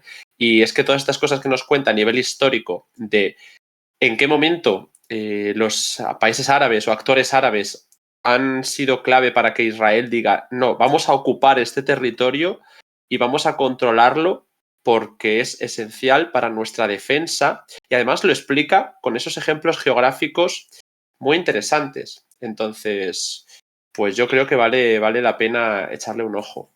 Vemos que con absolutamente toda la oposición de la ONU y de la comunidad internacional y con el único reconocimiento en 2019 de Estados Unidos debido por la administración de Donald Trump. Así es. Es el único país del planeta que hasta ahora, junto con Israel, ha reconocido los Altos del Golán como territorio israelí. Así que bueno, pues ahí tenéis. Bueno, ya lo hemos puesto el QR antes, creo, que nos dicen que ha aparecido en pantalla. No sé si me podéis confirmar porque no. Vale, ahora lo tenemos otra vez, creo. Que como me llega con un poco de delay, no sé cuándo lo tenemos el QR y bueno, pues para que podáis acceder al artículo de Pablo sería muy interesante. Y también, pues, a ver si eso podemos pasarlo por el chat, que creo que también lo hemos pasado, así que, bueno, pues ya está. ¿Alguna preguntita o alguna cuestión que queráis que toquemos a continuación?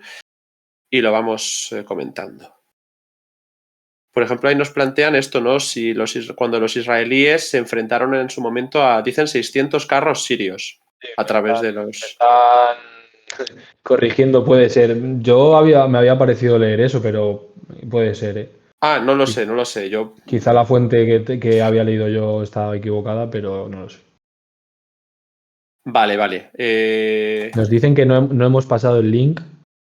Pues ahora lo pasamos enseguida. Vale. El del artículo dicen. Vale, sí, vale. sí. O sea, hemos puesto el QR y ahí, si miráis en nuestra cobertura, hemos enlazado todos los artículos que hemos publicado durante esta crisis, que ya es más de una decena de artículos, más los que teníamos antes, que ya sabéis que en Descifrando la Guerra no nos pilla nada nuevo, así que teníamos muchos ya publicados. Algunos lo que hemos hecho ha sido hacerlos accesibles a todo el mundo, los hemos puesto en abierto. Pero si alguien quiere encontrar un artículo rápido, lo mejor es que vaya a sección coberturas, Israel-Palestina, ¿no? La guerra de Sukkot. Y en esa cobertura encontraréis todos los artículos para coger contexto, para entender la actualidad y los que vayamos publicando en el futuro.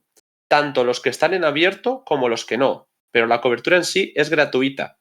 Así que podéis entrar y echarle un ojo porque eso es abierto para todo el mundo.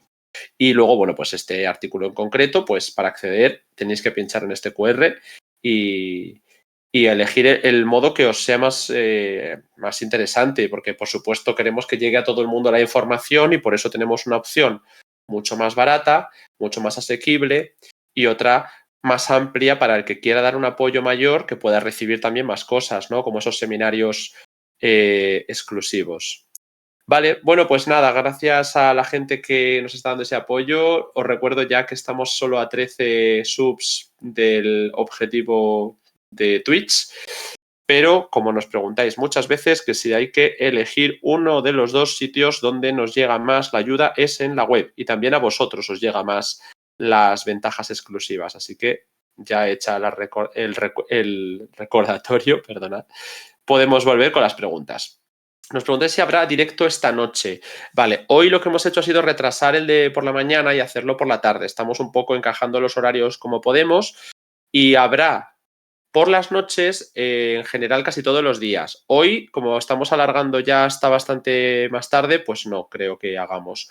Lo avisamos todo en Twitter y en Telegram. Así que si nos seguís en Twitter, genial, pero como se puede perder entre los algoritmos y todas las cuentas que hay, pues os animamos a seguirnos en Telegram porque así os enteráis de todo, no os perdéis ninguna de las noticias que tengamos.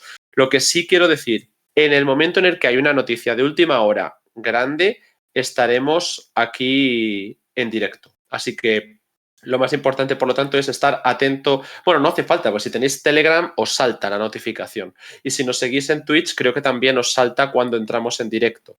Así que si entramos a una hora extraña, es que ha pasado algo, ¿vale? Haremos stream de Argentina. Bueno, por supuesto, tenemos a nuestros compañeros que han seguido el tema con bastante detalle durante estos meses, como para no hacerlo, ¿no? A partir de mañana, en cuanto tengamos algún resultado de la primera vuelta, habrá noticias y habrá streaming, ¿vale? No sé qué son los stories de Twitch, pero supongo que intentaremos avisar a través de todas las plataformas que podamos. Que tenemos, por ejemplo, en Instagram, los que no nos conocierais, también estamos y también ponemos los recordatorios.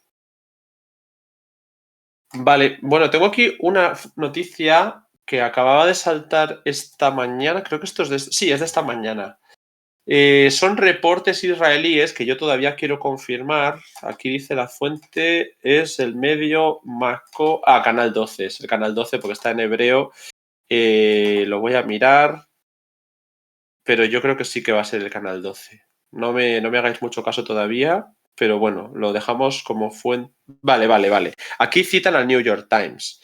Y aquí es donde dicen que el ministro de Defensa israelí, la fuente por lo tanto es el New York Times, pero lo hemos recibido a través de una fuente israelí, el ministro de Defensa Yoav Gallant, del que hemos hablado ya en varias ocasiones, cuando se le ha planteado el por qué se estaba dando esa ayuda humanitaria a los palestinos, aunque ha sido una ayuda verdaderamente mínima, con esas decenas de camiones que habrían entrado por el cruce de Rafah y que a cambio, bueno, se habría dado esa negociación a través de Qatar para la liberación de varios rehenes estadounidenses que también saldrían por ese paso.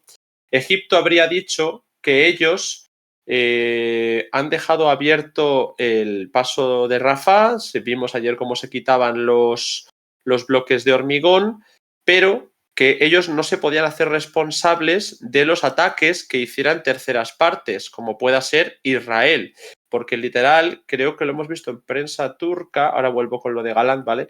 Pero es fuerte también la declaración, a ver si la encuentro literal, quiero leerosla literalmente para que no haya ningún tipo de duda.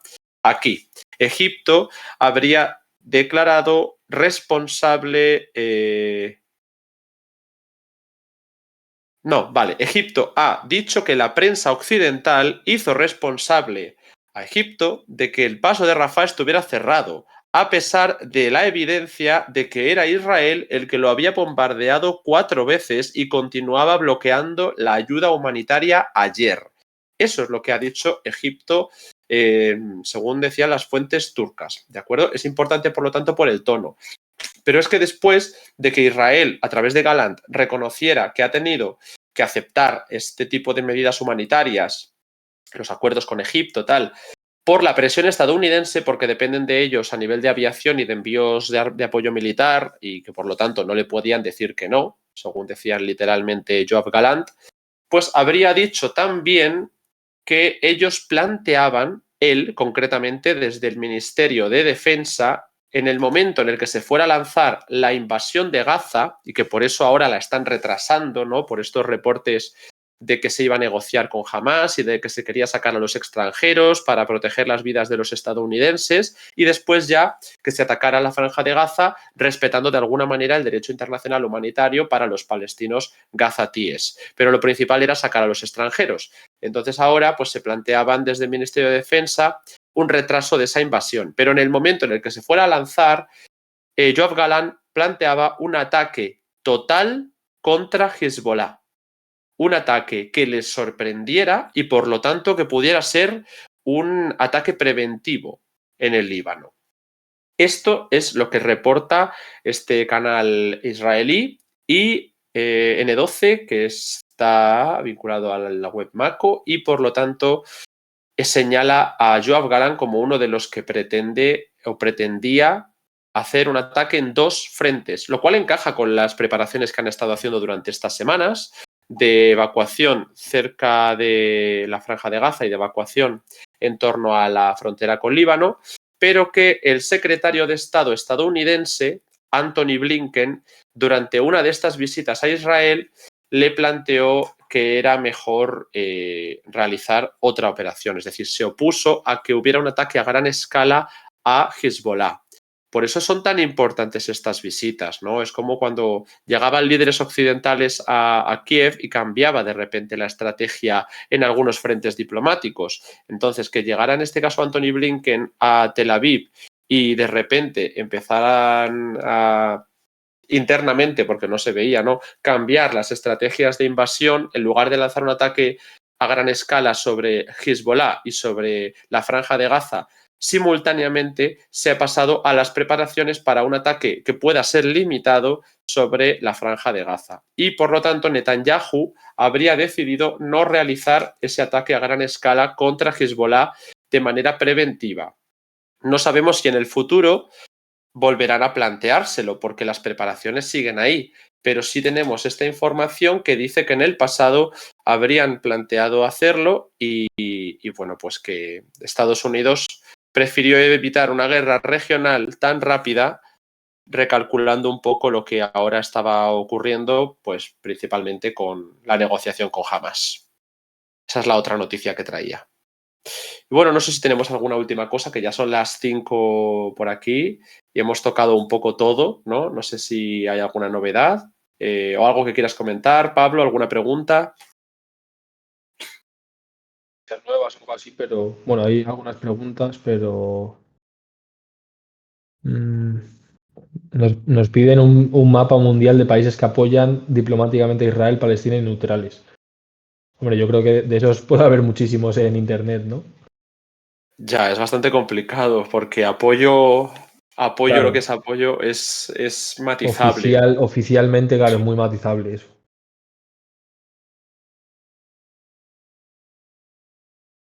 Preguntan por qué se oponen tan fervientemente los gobiernos de Egipto y Jordania a recibir refugiados. Hasta el punto, como has dicho antes, de que Egipto, Al-Sisi ha dicho que sería como una declaración de guerra para Egipto, lo de llevar refugiados gazatíes a su territorio. Bueno, aquí yo creo que la presión migratoria tiene unas consecuencias que son evidentes, ¿no? Cuando hay